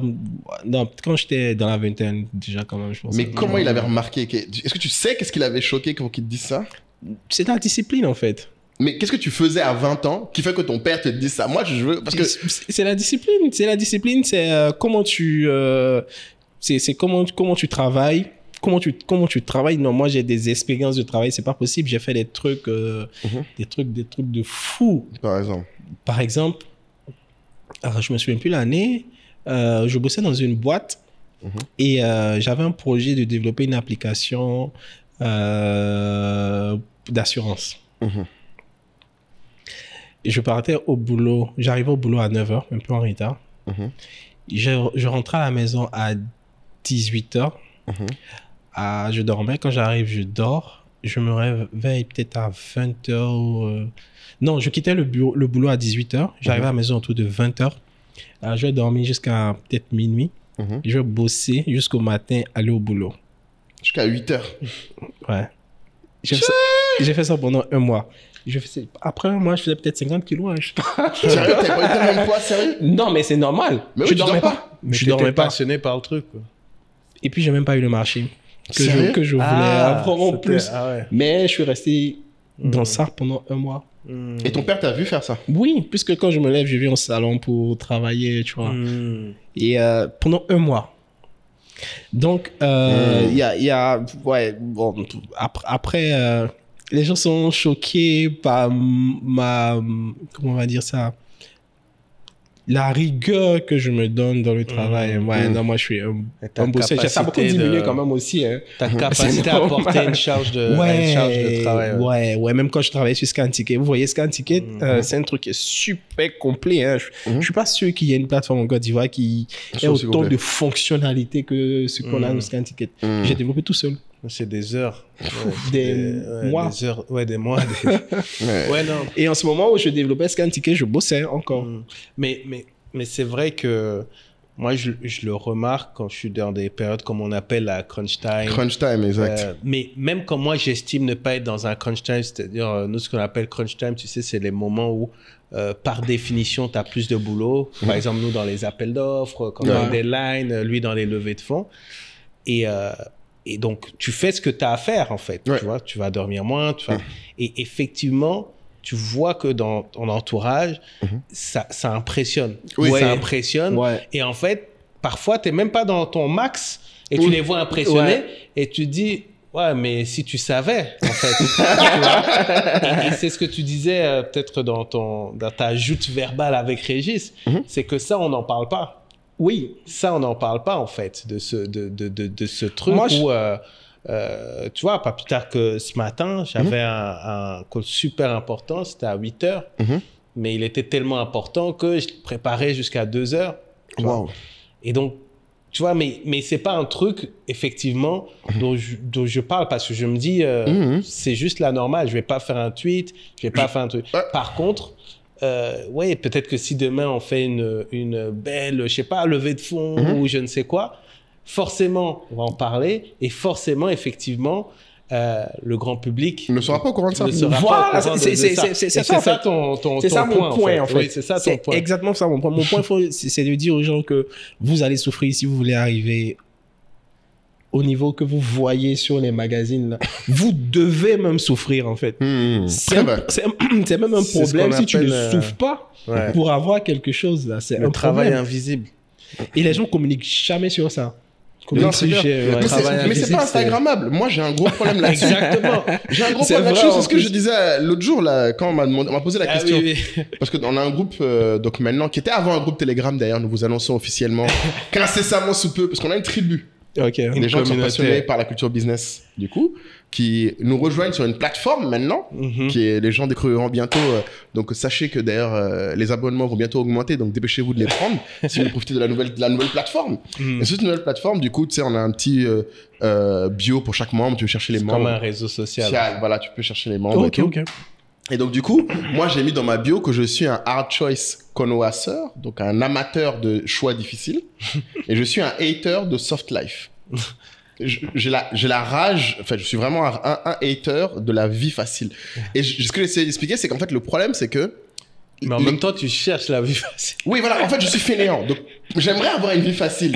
Mais comme je suis ambitieux, c'est dans les choix difficiles que je prends du plaisir. Ouais, c'est ça. C'est compliqué, en fait. C'est une vie où, du coup, tu vois, les gens voient une voie facile, tu les regardes. Mais en même temps, quand je dis que je suis un hater, parce qu'en fait, je vois la soft life des gens. Et quand je vois, je suis un hater parce que ceux qui ont une vie trop facile, parce qu'ils ont de l'argent facile, je les méprise. Ceux qui ont une vie facile et je sais le coût de la vie qu'ils ont, en fait, je suis fan, mais je peux même pas en parler parce que je sais que les autres voient pas. Ouais. C'est ça le point. Tu vois, par exemple, je suis un amateur d'Elon Musk fan. J'ai lu sa biographie déjà 2 fois, là. Les gens, quand ils parlent de lui, en fait, tu sens qu'ils ne savent pas, en fait, ce que ça représente de faire ce qu'il a fait. Ouais. Tu vois, en fait, est-ce que souvent, je dis, en fait, vous pouvez pas haïr des gens parce qu'ils ont des choses que vous n'êtes pas prêt à vouloir avoir, à faire le travail pour avoir. Et c'est ça, pourtant, la culture aujourd'hui. C'est, t'as les gens qui créent des expectations aux autres sans dire c'est quoi le coût des expectations. C'est ça. Mais il Tu dois souffrir. y a vraiment un terme pour ça, c'est le travail invisible. Et ça existe dans toutes les disciplines. Et comme tu le dis, c'est pas Instagrammable. Oui. Ça va être, je sais pas, Cristiano Ronaldo, le soir, il va dans un bain de glace, par exemple. Personne ne le voit, ça. Tu vois, personne ne le voit. Mais même quand tu le vois, les gens le voient, mais ça veut pas dire qu'ils vont passer à l'action, tu vois, c'est pas sexy. C'est pas sexy, tu vois, ce qui est c'est pas sexy, vendeur. c'est Cristiano Ronaldo avec son ballon d'or. C'est ça qui va vendeur. mettre en poster le gamin. Ouais. C'est pas Cristiano Ronaldo dans son bain de glace chaque soir. Ouais, non, tu c'est vois. clair. Et moi, j'aime bien faire un truc, vous allez sur YouTube, vous tapez Michael Jackson Rehearsal, et tu vois les répétitions de Michael Jackson. Ouais. Non, ça doit être magnifique, Incroyable. Ouais. Magnifique. Incroyable. Mais tu vois, ça, c'est un Et- truc et de ça- soft life hater. Tu vois, tu kiffes, tu vois, Ah tu oui, te dis. ça j'adore. ça. Tu dors, ouais, tu même, te dis. même tu tapes aussi Beyoncé. Tu vois, Rehearsal. ouais. Tu vois, quand ils sont en jogging, pas de maquillage, ils Ouais, transpirent. Ils transpirent, ils sont vilains. Ils sont là, on Mais recommence, on recommence. c'est Non, ça. t'as loupé ça, etc. Ça, c'est ouf. Et tu te rends compte que toutes les personnes que tu admires, Ouais. en fait, c'est des acharnés de ce qu'on appelle travail invisible. Ouais. Et donc, mais il faut fouiller pour aller voir, ou C'est jamais lire leur dit. biographie C'est ça. pour aller voir. Parce que c'est pas, malheureusement, ce que les médias vont mettre en avant. Bon, après, c'est le jeu des médias. C'est le jeu des médias. Et après, je pense que, comme tu dis, c'est un peu ce que nous, on essaie aussi de faire. C'est pour ça qu'on fait le podcast. On fait le oui. podcast pour que les gens se rendent compte qu'en fait, ouais, comme tu dis, en fait, c'est toujours moi, les gens de l'extérieur, qui, quand ils ont affaire à notre vie, qui font, mais attends, c'est vraiment comme ça? Moi, je me souviens, mon beau-frère, du coup, le mari de ma sœur, lui, je crois, il y a eu peut-être 1 mois ou 2, il vivait avec moi. En fait, il m'a regardé, il dit, en fait, c'est ça ta vie? J'ai dit, bah ouais. Il dit, en fait, je comprends maintenant. Je dis, comment je te comprends maintenant? Il dit, non, mais en fait, je serai jamais entrepreneur. Pourtant, il regarde beaucoup de l'entrepreneuriat, hein, et il dit, mais en fait, quand il voit ma vie, quand tu vis avec moi, tu fais, ouais. Amuseur du peuple. Mais voilà, T'as c'est vu ça un mon autre amuseur du peuple sur SO. Ici, on est là pour divertir les gens. Mais du coup, t'as fait une parler de ton père. C'est important pour moi, parce que tu disais que lui, t'as dit ça en disant qu'il sentait que c'est la discipline qui lui manquait. Il a pas dit c'est la discipline, mais je pense que Oui, c'est la discipline. Voilà. l'interprétation, puisque C'est il mon était interprétation, voilà, en fait, De la discipline d'Anissé. de la discipline. Et ta puis- mère, elle disait quoi quand elle disait ça ou quand elle te voyait comme ça? Elle connaît Voilà, les voilà, deux. c'est ça. Ma mère, elle avait toujours peur. Je pense que c'est la crainte de dire est-ce que tu vas y arriver. Je te racontais quand je partais de l'entreprise.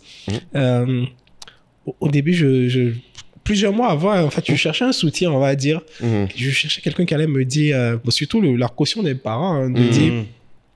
Donc, je disais aux parents que moi, je partais de l'emploi où je suis pour créer ma boîte. Mais on me décourageait. Surtout ma mère, elle me décourageait. Tu as un truc sûr. Tu as un truc sûr. MTN, wesh. Toi, il faut voir. MTN, frère. Donc, c'est trop beau. Donc, je répétais à chaque fois, et elle me donnait pas cette caution-là. Donc après, je suis venu lui dire, ah, ouais, moi, je suis plus là-bas. Hein. J'ai créé ma société. Et d'ailleurs, ton salon, c'est mon bureau. Le mec re-squat dans le salon. Non, là, j'étais dans mon appartement. Elle me dit, je te parle plus. Oui, elle dit ça. Elle m'a dit qu'elle parlait. Bon. Elle était fâchée, quoi. Oui. Elle était fâchée. Non, elle était fâchée. Mais en fait, c'est Faut qu'une dire la projection vérité. d'une peur. Oui, elle a peur. Et c'est Elle était compréhensible. fâchée. Elle était vraiment fâchée. Elle a le droit. Enfin, encore heureux qu'elle soit fâchée, comme je dis souvent aux gens. Si tes parents ont pas peur, c'est que ils ont pas compris. Après, chacun gère sa peur. Exactement. Mais tu c'est flippant. non, mais ça fait peur puisque tu as une famille à gérer et puis ta mère, forcément, elle va avoir peur. Et je lui ai dit, tu vas voir, ce que je veux faire là, c'est ça qui va nous mettre loin, c'est ça qui va nous envoyer, loin. Et puis après, bon, tu as plein d'autres difficultés qui viennent. C'est compliqué, c'est pas du tout comme tu imaginais. Moi, je dis, si tu es entrepreneur, beaucoup de personnes disent, à quel moment il faut que je quitte l'entreprise pour entreprendre. Il n'y a pas de moment. Hein. Non, c'est le plus tôt possible. Moi, je dis toujours aux gens, c'est... Non, mais le plus tôt, il faut que tu sois prêt. Non, attention, le plus tôt possible. Ça veut dire qu'il faut que tu aies un plan, encore une fois. Et c'est dès que ton plan est prêt, on y go. Mais il faut le plan. Même plan, même. Même plan, tu n'as pas. Oui, parce que comme plan, on dit, mais... sur Excel, les plans sont... Non, mais regarde, moi, c'est un plan. Mon plan, c'était scan ticket. Oh, c'est pas mal. Mais aujourd'hui, non, il veut dire qu'aujourd'hui, c'est pas... Non, c'est même pas ce que je veux dire. Mon plan, c'était scan ticket. Comment, dans mon plan, j'anticipais le Covid? Ah, c'était mort, hein. Ouais. Tu vois, en fait. Tu ne peux pas... Je veux dire, il faut te préparer à souffrir. C'est tout. C'est tout, voilà. C'est que quand tu dis que tu vas devenir entrepreneur, il faut te dire que je vais souffrir. Ça va chier, mais je suis prêt. Voilà, mais je suis prêt. C'est le seul plan, en fait. Je vais souffrir. Vous avez teasé le cadeau à la maman. Les gens sont en train d'attendre. Non, je l'ai déjà donné. Mais faut dire aux gens, je veux savoir, parce que lui, je lui avais donné... non, en fait, je lui ai offert une voiture cette année. C'est pas mal, ça, C'est pas les petits. Nous, on aime ça, tu sais, on veut faire ça. Après, chacun ses petits plaisirs. C'est comme moi, je dis. Ouais, non, mais ça fait trop plaisir. Non, ça fait... Waouh. J'étais tellement... Non, honnêtement, j'étais tellement ému et tellement... C'est-à-dire que quand j'ai eu... C'est même pas même au moment où je lui donne le cadeau qui est le moment qui est le plus émouvant pour moi. C'est le moment où je suis capable de le faire. De le faire. Tu sais que... Ouais. C'est le moment, au moment où je suis capable de dire, je peux donner ça à ma mère. Et ça a rien m'enlever. Je vais pas être en stress. Non, bon. Non, ça a pas. Non, mais ça a pas. Je comprends ce que tu veux dire. C'est rien de grave si tu veux. C'est ce que tu veux dire. Ouais, c'est pas rien de grave. Genre, c'est pas un moment. C'est pas quelque chose qui va me mettre en difficulté. Waouh. Tu vois. Mais tu sais, je comprends. Ouais, non, mais c'est trop de bonheur de dire que tu peux faire ça à ta mère. Ou à ton parent. Malheureusement, mon père est décédé, comme je dis. Mais c'est trop de bonheur de dire que tu peux donner une joie. Ma mère, c'est que récemment qu'elle a enlevé les sachets. Hein. Je crois que c'est resté 3 mois. Comme ça. Les sachets sur la voiture. C'est neuf. Elle a fait le tour de la ville. Comme t'as dit, elle allait voir tout le monde. Hey, mes amis, venez voir ma nouvelle voiture. C'est important, les gens. C'est important, les gens. Mais c'est important. Non, elle a souffert. Parce qu'en fait, quand toi, tu galérais aussi, elle aussi, les gens s'inquiétaient et devaient lui mettre la pression. Non, c'est clair. Elle a galéré avec toi. Moi, comme je viens de dire là. Non, mais c'est clair. Nos mères ont galéré avec nous. C'est ça qu'avec Caillou, on a fait un épisode spécial avec nos mamans. Ah, ok. On a fait un épisode où nos mamans sont venues Ok, sur ouais. le podcast. Bon, c'était en ligne parce que malheureusement, Kaye était au Congo et ma mère est Ouais, malheureusement. Bon, ça aurait été cool qu'elles soient ensemble. Moi, j'aurais kiffé qu'elles soient dans la Donc, même venez pièce. au Congo. Ah, on peut faire ça. Et comme j'ai dit, moi, c'est pareil. Enfin, il y a des moments d'entrepreneuriat qui font du sens. Autant on te dit aux gens, tu vas se préparer à souffrir. Autant je dis aux gens, oui, moi, quand j'ai pu payer le loyer de ma mère, et lui dire, je la mets dans un appart, genre qui est chez elle, et je Oui, sais que je c'est une pourrais payer émotion. ça jusqu'à la fin de ma vie sans que ça change rien à ma vie. Non, le niveau de... De bonheur. Ouais, en fait, et puis ce qui me fait de la peine, c'est je pense qu'elle se rend même pas forcément compte. Parce que des fois, elle s'inquiète. Elle me dit, ouais, mais j'ai l'impression d'être une pression pour toi. J'ai dit, en fait, tu comprends pas. Non, C'est pour ça que je fais ça. non mais c'est clair. C'est pour ça que je fais tout ce que je fais là. Ouais, c'est clair. C'est pour que ça, ce ne soit pas un problème. Sinon, j'aurais pu continuer à chiller, avoir un petit boulot peinard. Ouais. Mais ces choses-là auraient pu être plus stressantes. Mais ce que je fais comme sur-effort, c'est parce que je veux que ces choses-là, ce qui sont importantes, ne soient plus un sujet. Non, les mamans, elles sont incroyables. Elles t'appellent, elles disent, je vais pas te déranger longtemps, je sais que tu es... Alors qu'il y a des ennuis qui t'appellent. Je te jure. Je veux dire, Toi, tu peux parler. c'est hein, quand tu mérites. tu vois. Ou, franchement. Non, mais c'est important. Et même, c'est même de la reconnaissance. Ouais. C'est de la reconnaissance aussi, hein, Ouais. parce que, ouais, imagine, depuis que tu es petit jusqu'à ce que tu aies peut-être 15 ans comme ça, je dis, je sais pas, hein, elle s'occupe de toi, Ouais. tu vois. Et après, si tu es capable, si tu arrives à une position où tu es capable de lui redonner, même ça ne vaut même pas tout Non, ça l'amour. va Hein, pas. voilà. Non, Peu c'est importe, vrai. même si tu lui achètes un jet privé, ça vaut même pas, Pas, en fait. ouais. Tout ce qu'elle a investi sur Tout toi. ce qu'elle a investi, surtout en termes de temps, en termes de pression sur sa propre vie, en fait. Ouais. Parce que la moindre chose qui est un problème pour toi, c'est un problème pour elle. Elle a deux cœurs. Exactement. Si tu as mal au cœur, elle a mal au cœur aussi. Si tu as mal à la tête, elle a mal à la tête. En fait, tu vois, non? Ouais. Donc, de pouvoir lui donner des choses, lui faire des choses, voilà, non, c'est comme moi, chaque année, je prévois faire quelque chose pour elle, quoi. Ouais. Ouais, non, ça, c'est le premier. Mais il y a pour l'année prochaine, il y a pour... ouais, donc ça, c'est clair. Ça, c'est comme ça. En fait. Non, C'est pour ça qu'on top. prépare un épisode parentalité là-dessus, justement. Oui, sur pourquoi on fait exactement. tout ça aussi pour nos parents. Mais Parents je peux pas te... d'entrepreneurs. Ouais, on te cherche. Non, on peut pas aller finir l'épisode sans que je pense quand même qu'il faut que tu parles de... À quel moment tu t'es dit, ok, c'est bon, maintenant, genre, ça marche. C'est bon, je suis sorti de l'ornière. Comment tu as eu ces clients qui ont fait que tu t'es dit, ok, c'est bon maintenant? Parce que je pense que le plus dur dans le bootstrap, c'est qu'il y a très peu de moments de célébration. Ouais. Il n'y a pas de moment où tu te... En fait, moi, en tout cas, le sentiment que moi j'ai eu, l'avantage de la vie de la fast life des start-upers, c'est que nous, la levée est un jalon obligatoire. Quand tu as fait ta levée, tout le monde vient te célébrer et toi-même, bon, tu as quand même accompli quelque chose. Ouais. Même si tu as balancé un peu de ta boîte au final et que personne n'est au courant et tout le monde s'en fout de ton état, mais tu as une célébration forcée, c'est un milestone. Toi, tu dirais qu'en tant que bootstrap, c'est un truc que moi j'aimerais beaucoup savoir, c'est quoi le milestone significatif pour toi et comment tu y es arrivé en fait, quand tu reprends ton parcours? Quand je reprends mon parcours, je pense que le premier... Bon, là, je vais donner un chiffre. Je crois que c'était en 2021. Quand j'ai dépassé 100 millions. De chiffre d'affaires. Pourquoi c'était important, les 100 millions? Dis-moi. Parce que quand je suis parti de l'entreprise, pour moi, c'était la chose impossible. C'était 100 millions, c'était comme si c'était... C'était le milestone, le symbole ultime de... C'est beaucoup de chiffre d'affaires. Voilà, c'était trop d'argent pour moi, en fait, dans Ta conception. Dans ma conception, c'était quelque chose qui était inatteignable, impossible pour moi.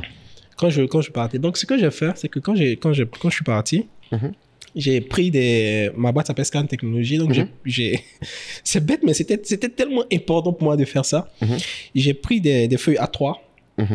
Et je suis allé dans une imprimerie. J'ai imprimé 100 millions dans les couleurs de mon entreprise.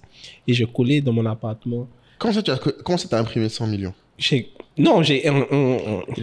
écrit. T'as écrit 100 millions? 100 millions ok. sur une feuille A3. Sur des feuilles A3 dans les couleurs de mon entreprise. J'en ai fait peut-être 4 ou 5 comme ça. Et j'ai collé dans mon appartement, là où il y avait ma table de travail, à la porte d'entrée, dans ma chambre. C'est ridicule. Non, pas du tout. Non, on est fan de C'est ça. vraiment Non, les mais c'est ce que trucs je des- dis, c'est ridicule. Mais c'est important, Non, frère. mais c'est important, en fait. Et quand les gens, ils arrivaient chez moi, ils me disaient, ah, Nissé, C'est quoi le 100 millions? ça t'oblige Mais ça à- oblige les gens. En plus, ce qui est beau dans à ça, ce que vivre le j'aime bien, c'est qu'en plus, ça t'oblige à célébrer avec les gens. Ouais. J'aurais pu juste t'asseoir dans ton petit coin, regarder ton truc. J'ai mis 100 millions sur mon compte en banque, personne ne sait. Les gars me disaient, ah, c'est quoi, c'est la valeur de l'appartement? Je dis, non, c'est pas la valeur de l'appartement. Certains me disaient, tu as 100 millions dans la maison, là. Je dis, si tu savais, c'est ça.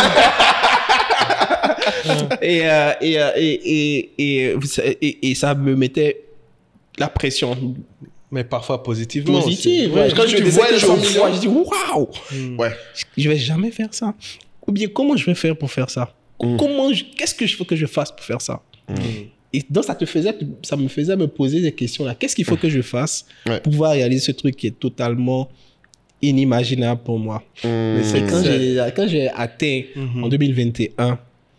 Waouh, c'était. C'est vraiment le moment. Ouais. Et c'est beau, hein, franchement. C'est aussi ça la force d'un entrepreneur, c'est d'identifier quels vont être tes stimuli, tu vois, qui vont te pousser, toi, si tu sais que tu es un compétiteur, si tu sais que les challenges personnels marchent, tu vois, donc tu vas te les mettre face à toi pour être boosté, quoi.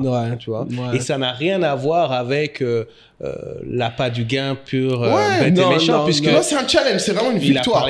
Voilà, c'est une victoire. C'est une victoire et c'est se montrer que j'en suis capable.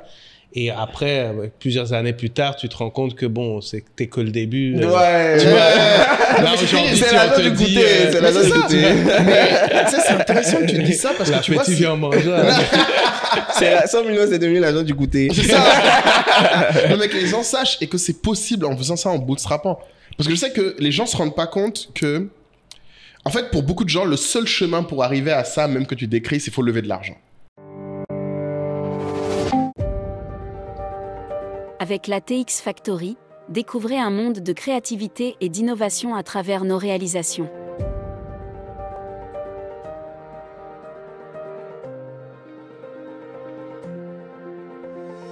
Laissez-vous plonger dans l'univers captivant de nos productions, qui transcendent les frontières du visuel, pour raconter des histoires uniques et inspirantes.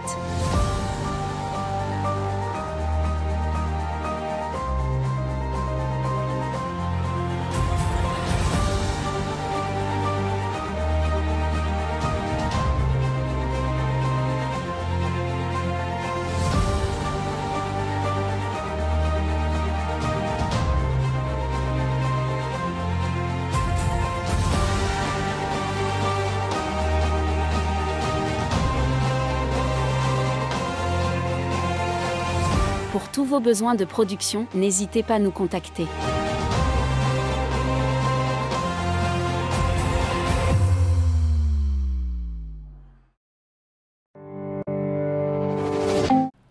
Oui, mais Moi, c'est pas ton argent si tu lèves 100 millions par contre. Exactement. Déjà, c'est pas la même célébration. Moi, 100 millions, je pense que moi, j'ai célébré, je t'ai dit, à 10 000 euros par mois, donc c'est à peu près les 100 millions. Hein. Quand on a fait 10 000 euros par mois, je me souviens, parce que c'était la preuve que la boîte existe, qu'on avait du volume, qu'on peut lever des fonds. Parce que moi, j'ai fait l'erreur, effectivement, dès le début, et c'est ce que je veux que les gens sachent. Si tu te dis tu veux lever des fonds, il y a des règles que je ne savais pas, et que maintenant, je transmets. Mais une fois que tu connais ces règles, tu connais les jalons. Et moi, je sais que l'un des jalons, comme tu dis, que même nous, on croyait pas, que ça m'a fait marrer, parce que ça m'a rappelé encore Kader. Je me rappelle beaucoup Kader dans sa façon de penser. C'était quand on venait de lever, après avoir fait le concours avec Jack Ma, donc on fait notre première vraie levée d'une fois de 500 000 euros. C'est 600 000 euros. Donc c'est quand même beaucoup d'argent. C'est beaucoup d'argent. On était, je crois qu'à l'époque, on était 3 et on avait 5-6 employés. Mais on avait été profitable.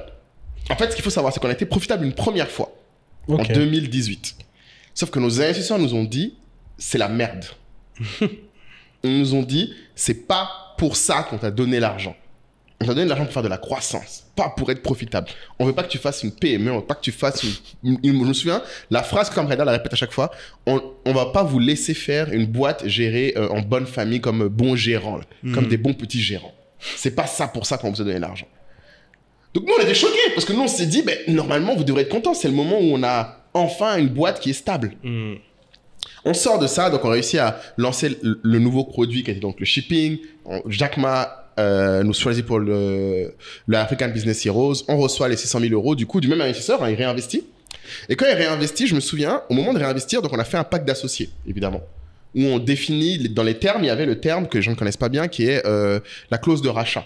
En disant, à partir de tel montant de valorisation, l'investisseur a le droit de chercher à vendre la boîte. Ok. C'est un truc que beaucoup d'entrepreneurs ne connaissent pas, mais qui est très important quand tu lèves des fonds. Les gens te disent à un moment, quand tu atteins un certain montant de valorisation, il faut que moi, je puisse récupérer mon argent. C'est normal, parce que la valorisation, c'est de l'argent papier. C'est ça.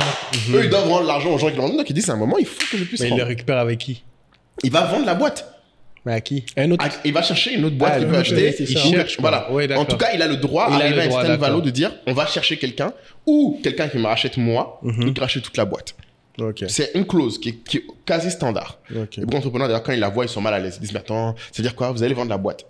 À ce moment-là, quand il choisit, je me souviens, donc je crois que la valo, quand il a mis 600 000, la valo de la boîte était peut-être à, je crois, 3, 4, 5 millions. Et à un moment, il dit, ben en fait, je vous envoie le draft. Et dans le draft, il dit, la clause, il l'a mis à 10 millions.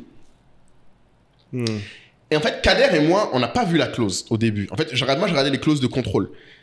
Et Luc, donc notre CTO, lui, il a regardé directement cette clause. Il a dit, mais... Il dit 10 millions. Il dit, mais il nous respecte pas, en fait. Ah, c'est pas beaucoup. Et c'est ouf, parce que quand il a dit, nous respecte pas, Kader et moi, on s'est regardé, on a dit à Luc, mais bon, moi, je pense que c'est possible, mais c'est pas un truc de ouf. Kader l'a regardé et dit, mais Luc, si moi, Kader Diallo, le gars de Badala, qui était un cancre, je fais une boîte qui vaut 10 millions, enfin, genre, moi, j'ai fini, en fait. De quoi tu parles, en fait? Et Luc lui a dit, mais Kader, 10 millions, c'est une valo qu'on va avoir dans peut-être 1, 2 ans. Enfin, c'est pas un truc de ouf, Kader, faut que tu réalises. Et donc, ce qui était intéressant, c'est que Kader a dit, mais attends, donc tu veux qu'on dise quoi? Qu'on change le chiffre? Donc, Luc a dit, oui, il faut qu'on dise plus. Donc, on lui a dit 20. Tu changes, tu mets 20. Il a dit, ok. Lui, l'investisseur, il a dit, mais vous êtes sûr que vous allez y arriver? Enfin, c'est quand même chiant, non. Parce que sinon, si vous arrivez à 10, c'est que moi, j'ai pas encore l'argent, comment on fait? Et c'est Kader qui lui a dit, il dit, non. Les gars ont dit, on va faire 20, on va faire 20. Et je me souviens quand on a fait la levée, du coup, et qu'on a eu la valeur à 22 millions, c'est là où Kader a dit, tchè, ouais, non, en fait, là, on a fait quelque chose. En fait, lui-même, il a dit, en fait, quand je me souviens, ça en tête, il s'est remis, il s'est dit, en fait, quand je me rends compte que quand vous m'avez dit 10, moi, j'étais en mode 10, c'est déjà beaucoup. Là, 22, et c'est pour ça que Kader a dit, comme toi, il dit, en fait, moi, pour moi, j'ai réussi. Il dit, votre affaire, là. Moi, pour moi, j'ai déjà dépassé tout ce que j'imaginais. Mais souvent, en tant qu'entrepreneur, le problème, c'est que tu oublies. Faut bien finir aussi. Il faut bien finir un jour. Mais des fois, tu oublies aussi.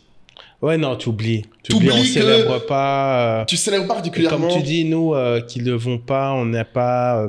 Tu sais, même quand tu dis, par exemple, les 100 millions, il était content. Mais je suis sûr que, par exemple, au moment des 200 millions, par exemple, non, il le voyait déjà venir. Oui, voilà. Donc, du coup, c'est pas la même chose. C'est pas l'événement. L'année d'avant, tu es à 180, tu dis, bon, ce sera l'année prochaine. Puis ça arrive. Et puis, et puis voilà. Moi, je me souviens sur certains milestones, j'envoie un WhatsApp à Anthony, je dis, ah, bon, on est arrivé à ça, tu vois. C'est tout ce que vous avez fait, vous? Mais vous, Oui, il vous faut des gens pour célébrer. Moi, je suis embauchez-moi, amuseur public, les gars. Mais il y a d'autres. Il y a d'autres problèmes qui vont avec. Il y a d'autres problématiques, il y a les délais de paiement, il y a... Je sais, mais Caï, en fait, il y aura toujours, comme on dit, à chaque forêt. Non, mais par contre, je te rejoins. Il faut célébrer. Je pense qu'il faut avoir une culture de... Toi, c'est quand la dernière fois que tu as célébré, par exemple? Toi, la dernière fois où tu as passé un milestone, il t'est dit, ah, on a fait la crémaillère, quand même. Pour célébrer le nouveau bureau. Ouais, j'avoue, la crémaillère, c'était quand même sympa. Bon, on a été poussés. Ouais, j'ai dû vous bousculer, hein. Tu sais, les gars, ils disent ça. J'ai dû faire des rappels mensuels. Bon, c'est comme la crémaillère, là, les gars. Non, c'est vrai que vos locaux sont quand même... Ouais, c'est quand même... Ah, c'est quand même sympa, non? C'est pas sympa, c'est plus que sympa. Ah, mais tu vois, donc c'est un bon... Mais est-ce que toi, t'as vraiment, ce moment-là, t'as senti que tu passais un palier? Ça, là, le vrai point au final. Parce que nous, on peut kiffer, mais toi... tu veux dire lors de la célébration? Avec la crémaillère. Comment dire? C'est difficile à dire. Enfin, je sais qu'on passe un palier, mais pour moi, c'est pas matérialisé par une crémaillère ou par des locaux, tu vois. Ce serait quoi? Okay. C'est d'autres choses. Enfin, c'est difficile à expliquer, mais c'est vraiment une façon, par exemple, de prendre des décisions, une façon de gérer les problèmes. C'est la rapidité. En fait, moi, ce qui m'intéresse, c'est de comparer la rapidité avec laquelle on fait certaines choses aujourd'hui versus la rapidité avec laquelle on faisait les mêmes choses avant. Voilà. Parce que du coup, tu tu sais que quand tu fais un truc de bien, tu sais que chaque année, tu évolues. Mais en fait, maintenant, c'est comment tu fais pour... mesurer. Ouais, pour avoir une vitesse, tu vois, qui devient intéressante, tu vois. Ou alors, qu'est-ce qu'il faut que tu fasses pour avoir un plus grand gap aussi, d'une année à une autre, tu vois. Mais je comprends effectivement quand tu dis aux gens, oui, chaque année, tu fais plus 15%. Bon, dans le business, c'est quelque chose de bien. C'est très bien. Mais quand tu sais que tu es sur un marché où potentiellement tu peux faire plus, tu peux faire mieux. Après, comme dit Anissé, c'est pas faire plus pour faire plus, tu vois, c'est de faire de manière stratégique. Lui, il a sa stratégie, nous, on a la nôtre. Tu vois, nous, on est dans une stratégie où il faut occuper des positions.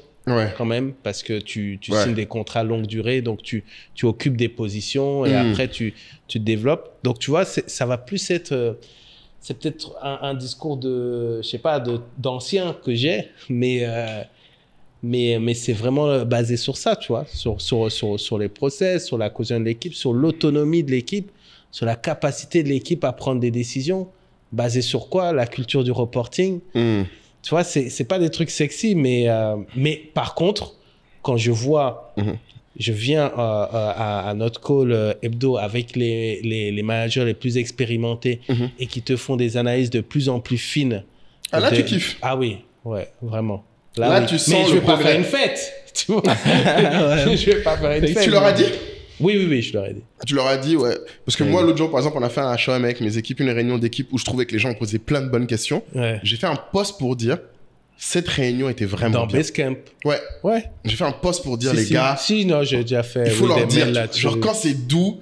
Non, Parce mais c'est que clair. eux, des fois, ils ont l'impression qu'il y a rien qui s'améliore. Parce qu'eux, ils savent pas forcément tout ce que nous, on voit qui est le truc. Et non, c'est intéressant que tu dises ça. Non, franchement, c'est un autre monde. Hein. Si je refaisais ma vie, moi, je ferais comme vous. Hein. Tu sais, une petite moustache. Je serais plus patient. Mais comme j'avais dit à Anissé... On est tous au début de nos vies entrepreneuriales. c'est ça. Au début. On est tous au début. Mais le truc que je disais à Anissé qui est quand même vrai, c'est qu'il y a aussi, comme il disait, là aussi la présomption de spécialité qui m'a amené à faire une startup. Et ça, je veux quand même aux gens qui écoutent cet épisode, faites attention à ça. Moi, c'est parce que j'avais pas la patience de faire comme Anissé, parce que pour moi, c'était... comment dire ça? J'ai toujours vécu avec l'idée que je suis différent des autres. Donc, il fallait que je justifie ma différence par de la spécialité. Et il n'y a pas une forme plus spéciale d'entreprise qu'une startup. Ouais. C'est ça qui est dur. Je sais pas, parce que tu es aussi, enfin, on va pas refaire l'histoire de Anka, mais tu es arrivé Anka à, enfin, pas un peu par hasard, mais comme ça. Enfin, c'était pas vraiment une volonté de ta part de faire une startup. À la base, je voulais faire mon entreprise de conseil en système d'information. C'était ça à la base mon concept. Je pense qu'à un moment donné, c'est qu'est-ce que dicte le marché? Est-ce qu'il est vraiment nécessaire là pour ce que je veux faire, pour ma vision, de faire une startup? Et puis pourquoi je fais la startup? Oui, mais moi je reconnais ce que je veux que les gens aussi retiennent. Anissé parlait de cette notion de patience. Parce que c'est dur de se dire je vais grind chaque année, je vais pas avoir les articles de presse et des levées. La raison aussi pour laquelle moi, à un moment, dès le début, j'ai dit il faut qu'on lève des fonds, c'est parce que je voyais, comme je l'ai dit, et j'ai expliqué plusieurs fois, dans Africrea à l'époque, et une mission personnelle, exporter l'Afrique, qui ça m'a toujours plu de me dire on peut vendre partout dans le monde, on va pas vendre que entre nous. Mais je savais que si je réussissais ça, c'était suffisamment difficile et spécial pour que ce soit notable. Et c'est ce que j'ai souvent dit d'ailleurs, c'est contrairement à avoir fait une boîte de conseil. Parce qu'à la boîte de conseil, j'avais déjà des clients. Comme toi, moi, j'ai ce que je disais aux gens, il faut qu'ils sachent. Quand j'ai signé quand j'ai validé ma période d'essai après m'être fait virer de chez KPMG, parce que je me suis fait virer de mon premier emploi, j'arrivais chez Price. Comme on validé ma période d'essai, j'ai fait 2 choses. Première chose, j'ai booké un voyage pour le Japon. Je vais me mettre bien. Et après, mes vacances d'après, je les ai prises pour aller au Mali. Pour ouvrir mon cabinet là-bas et signer un contrat. Et j'ai signé mon premier contrat. Qui à l'époque, j'étais très content. C'était un petit contrat de 5 millions pour faire l'audit de la BICIM. Et je me suis dit, ça y est. Là, maintenant, je sais, demain, je vais pouvoir avoir d'autres clients. J'ai déjà des partenaires, des experts comptables et tout. Et en fait, quand j'ai commencé à faire Africrea, au milieu de tout ça, j'ai déjà commencé un peu Africrea. J'ai laissé ça complètement. Donc, comme tu disais, en fait, des fois, tu es attiré par un truc. Après, les choses te ramènent vers d'autres trucs. Et c'est ce qui colle avec toi qu'il faut que tu pousses, en fait. Ouais, c'est ça. Et toi, du coup, à quel moment parce que là, quand tu parlais de tes 100 millions, est-ce que c'est le commercial qui a changé pour toi? En fait, c'est ta capacité commerciale qui s'est améliorée, qui a fait que tu as pu passer ce palier-là? Ou tu dirais que c'était autre chose? Ou c'était les équipes, plutôt, qui t'ont permis de passer ce palier-là? C'est ScanMed. C'est ScanMed? C'est ScanMed, en fait. Avec ScanMed, on a eu beaucoup de prix. D'accord. Et du coup, on a eu une certaine visibilité. Et ça fait que ça nous a rapporté des gens, en fait. Ah, il y a des clients qui sont venus après ScanMed. À cause de ScanMed. Et ils t'ont dit, je veux faire développer mon application aussi. Si. Et beaucoup de clients qu'on a viennent parce qu'ils ont vu ScanMed, ils ont vu ScanTicket. Mais il y a eu une grosse exposition aussi en médias. Oui, sur ScanMed, on a eu quand même une grosse exposition. Ouais. Ah, intéressant, ça je savais pas. Ok. Ouais, sur ScanMed, on a eu une grosse exposition. C'est-à-dire que même, effectivement, même quand tu es dans cette logique de bootstrap des PME, il y a quand même des coûts de notoriété à faire. Ouais, quand même. Ça peut faciliter quand même aussi les choses. En fait, tu vois, d'autres vont se diriger peut-être vers un personal branding stratégique. Là, ça va être, lui, il a utilisé ses qualités, il a développé une solution qui parle au plus grand nombre. Et dans le moment de besoin, tu l'as fait au moment dans un moment donné, besoin. tu vois, il faut un fait d'armes va toujours quand même accélérer la notoriété et la croissance. Et la croissance, tu vois, comme tu dis avec Mohamed, vous aimez dire claim to fame. Exactement, oui, c'est vrai, tu vois, le truc qui te définit en ce moment. Ouais. Et je pense que pendant un moment, tu marchais dans la ville, on te disait c'est monsieur ScanMed. Ouais. Ah ouais, sérieux? Ouais, ScanMed. ScanMed. Alors que pendant toi, tu étais en soum-soum en train de vendre aussi des contrats là-bas. C'est bon ça. Beaucoup de personnes ne voient que ScanMed. En fait, peu de personnes, même, on va dire, qui me connaissent sur les réseaux sociaux, ou des contacts sur les réseaux sociaux, je vais dire ça comme ça, que tu fasses, ne savent pas la SS2I. Ah ouais? Parce que je fais jamais de post sur ça. Ah bah écoute, je suis très content qu'aujourd'hui on en ait parlé. Les gens sachent que c'est là où ça passe aussi. C'est là où il y a le blé. Non, mais c'est comme nous quand on avait le média. Oui, voilà, comment tu vas dire tu vois, comment tu vas... Mais si, tu as quand même réussi à dire j'ai refusé 1 milliard. J'ai refusé 1 milliard, c'était pour la C'était pour ScanMed. C'était pour ScanMed? Voilà, c'était pour ScanMed. Ah, c'était pour ScanMed? C'était pour ScanMed, ouais. Ah ouais, toi t'es dur aussi, frère. T'aurais dû refourguer ça. Moi, je te comprends pas, mais ok, tranquille. Non, mais c'est vrai, les gens sont attirés par ce qui brille. Tu vois, nous, quand on avait le média, oui. Les gens, ils se disent, ouais, bon, ils me disent, ouais, t'as une web TV. Mais tu vas leur expliquer que t'as une agence, etc. Ça n'intéresse pas le grand public, en fait. Wow. En tout cas, très intéressant. Super épisode pour moi, vraiment. Super épisode, j'espère que tu as pris du plaisir. Oui, c'était intéressant. Je suis à côté de Boss, donc... dit-il. Le gars, je suis sûr, il fait plus de profit que nous deux. Et surtout si on ajoute mon profit pour bouffer mes pertes, pour bouffer les pertes de Kaïs, c'est sûr que tu es devant. C'est sûr. Non, on farotte pas les voitures à nos mamans. Pas encore. Kaïs croise les doigts, tape le tout. On va rester à côté d'Anne. Non, franchement... et honnêtement, merci beaucoup parce que vraiment, comme je dis, j'espère que plus de gens, et que même toi, que les gens qui te suivent puissent se rendre compte que c'est possible ce que tu as fait et que c'est un chemin qui est gratifiant. Il est dur. Tu es dur, ouais. Non, il est dur. Moi, je tiens à dire qu'il faut pas croire que c'est plus facile que aller vouloir lever des fonds. Comme tu as dit, chacun est différent, chacun a des timings différents. Il n'y a pas que le chemin de la gloire qui... Voilà. Il n'y a même pas qu'une seule façon de réussir. Il n'y a pas qu'une façon d'y arriver. Bien sûr. Il y a certains qui sont entrepreneurs, même dès qu'ils sortent de l'école, ils essaient, ça marche. Ouais. Il y a certains qui vont travailler d'abord. Ouais. Il y a certains qui vont faire, même quand ils vont travailler, qui vont faire des startups. Il y a certains qui vont faire du bootstrap. Il y a voilà. Donc, il y a plusieurs chemins. Il faut que ce soit juste lié à ta personnalité. Il faut que ça aille avec toi, en fait. Ouais. Et c'est ta personnalité qui va définir le chemin de ton succès. Exactement. Génial. Non, mais écoute, très bien. Franchement, donc, écoute, pour conclure... On a une tradition pour voir les gens qui ont suivi jusqu'à la fin l'épisode. Tu vas choisir un mot qu'ils vont utiliser dans le commentaire qu'ils vont mettre. Pour dire qu'ils ont suivi jusqu'à la fin. Donc, un mot qui... Soit le mot que tu veux que les gens retiennent... La souffrance. Ah oui. La souffrance. Franchement, ils vont danser. La souffrance. La souffrance. Et toi qui as de bonnes punchlines pour les titres, qu'est-ce que tu nous vois comme titre? Comme vignette, tu es entrepreneur, tu vas souffrir. C'est ça qu'on va mettre. Tu dois souffrir. Tu dois souffrir. C'est ça, tu dois souffrir. Tu dois souffrir. La souffrance. Ça, David va faire une miniature. C'est ça. Belvic, il faut faire les miniatures des extraits aussi. C'est ça, pardon, le peuple demande tant qu'on y est. Et maintenant, on doit quand même se demander qui tu penserais qu'il faudrait qu'on invite dans le podcast. Quel entrepreneur avec qui tu aimes échanger. ou tu aimes échanger, ou quelqu'un avec qui tu penses qui, maintenant que tu as fait l'exercice, ferait du sens à avoir. J'aimerais bien écouter ici.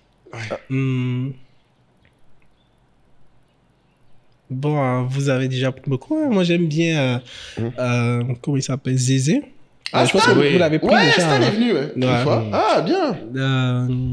C'est pas quelqu'un que tu connais pas, hein, vraiment, il n'y a pas de souci. Quelqu'un que tu dirais que tu penses qu'il faudrait qu'on aille se taper pour le chercher. Si c'est quelqu'un que tu connais, c'est mieux, comme ça tu nous fais l'intro. Ok. Oh, mais là, pris comme ça, je sais pas. Ça passe aussi? Bah oui, ça passe. Waouh! Mais Il faut que je dise un nom comme ça. Corinne Ouattara, je sais pas si vous la connaissez. C'est qui? Elle est dans le Save 1.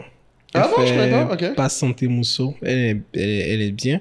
Sinon, vous avez déjà pris Steven. Oui, Steven est déjà passé sur... le président de la République, ouais. Attends, rappelle-moi le nom de la start-up de Corinne. Passe santé. Passe Santé Mousseau. Ah, Passe je crois que Santé Steven m'en avait parlé. Bah, Corinne est pas mal. Ouais. Ok. Super. Non, Ça, on mais nous écoute, rajoute à la liste. Non, merci beaucoup, en tout cas, franchement. Et puis, pardonnez les gars, le gars vous a tout donné, il a livré, il a même lâché un ou deux chiffres. Abonnez-vous, quoi. C'est gratuit, franchement. C'est gratuit. Non, franchement, je suis obligé de conclure sur ça parce qu'à chaque fois, il faut qu'on commence à faire comme les autres là, tu sais, mettre la petite stat. 60% des gens qui nous suivent régulièrement ne s'abonnent pas. C'est quand même grave. 60%, c'est beaucoup. 60%? Les gars, ils regardent tous les jours gratuitement comme ça, ils donnent même pas un peu de soutien. S'abonner, c'est gratuit. C'est gratuit. Même like. Ils mettent pas. Et alors que pour s'abonner, on souffre pas. Voilà, tu vois. Bonne C'est conclusion. très belle conclusion. S'abonner, ça ne fait pas souffrir, donc merci. En tout cas, Anissé, on refera un truc dans un autre cadre sur notre débat parce qu'on a eu un débat en off Sur quoi? sur un sujet sur lequel Anissé est pessimiste. Ah, ben écoutez, très bien. On est bien. Ouais, on va dire que pour lui, il y a un énorme décalage entre l'innovation, la technologie africaine et le reste du monde. Ah, bah ouais, ça. Et qu'on fait croire qu'on n'est pas loin, mais pour lui, c'est... Ah ouais, non, ça c'est loin, on est loin. Ouais, non, faire. Enfin bref. En tout cas, merci à tous. À la semaine prochaine. À très vite. Ciao.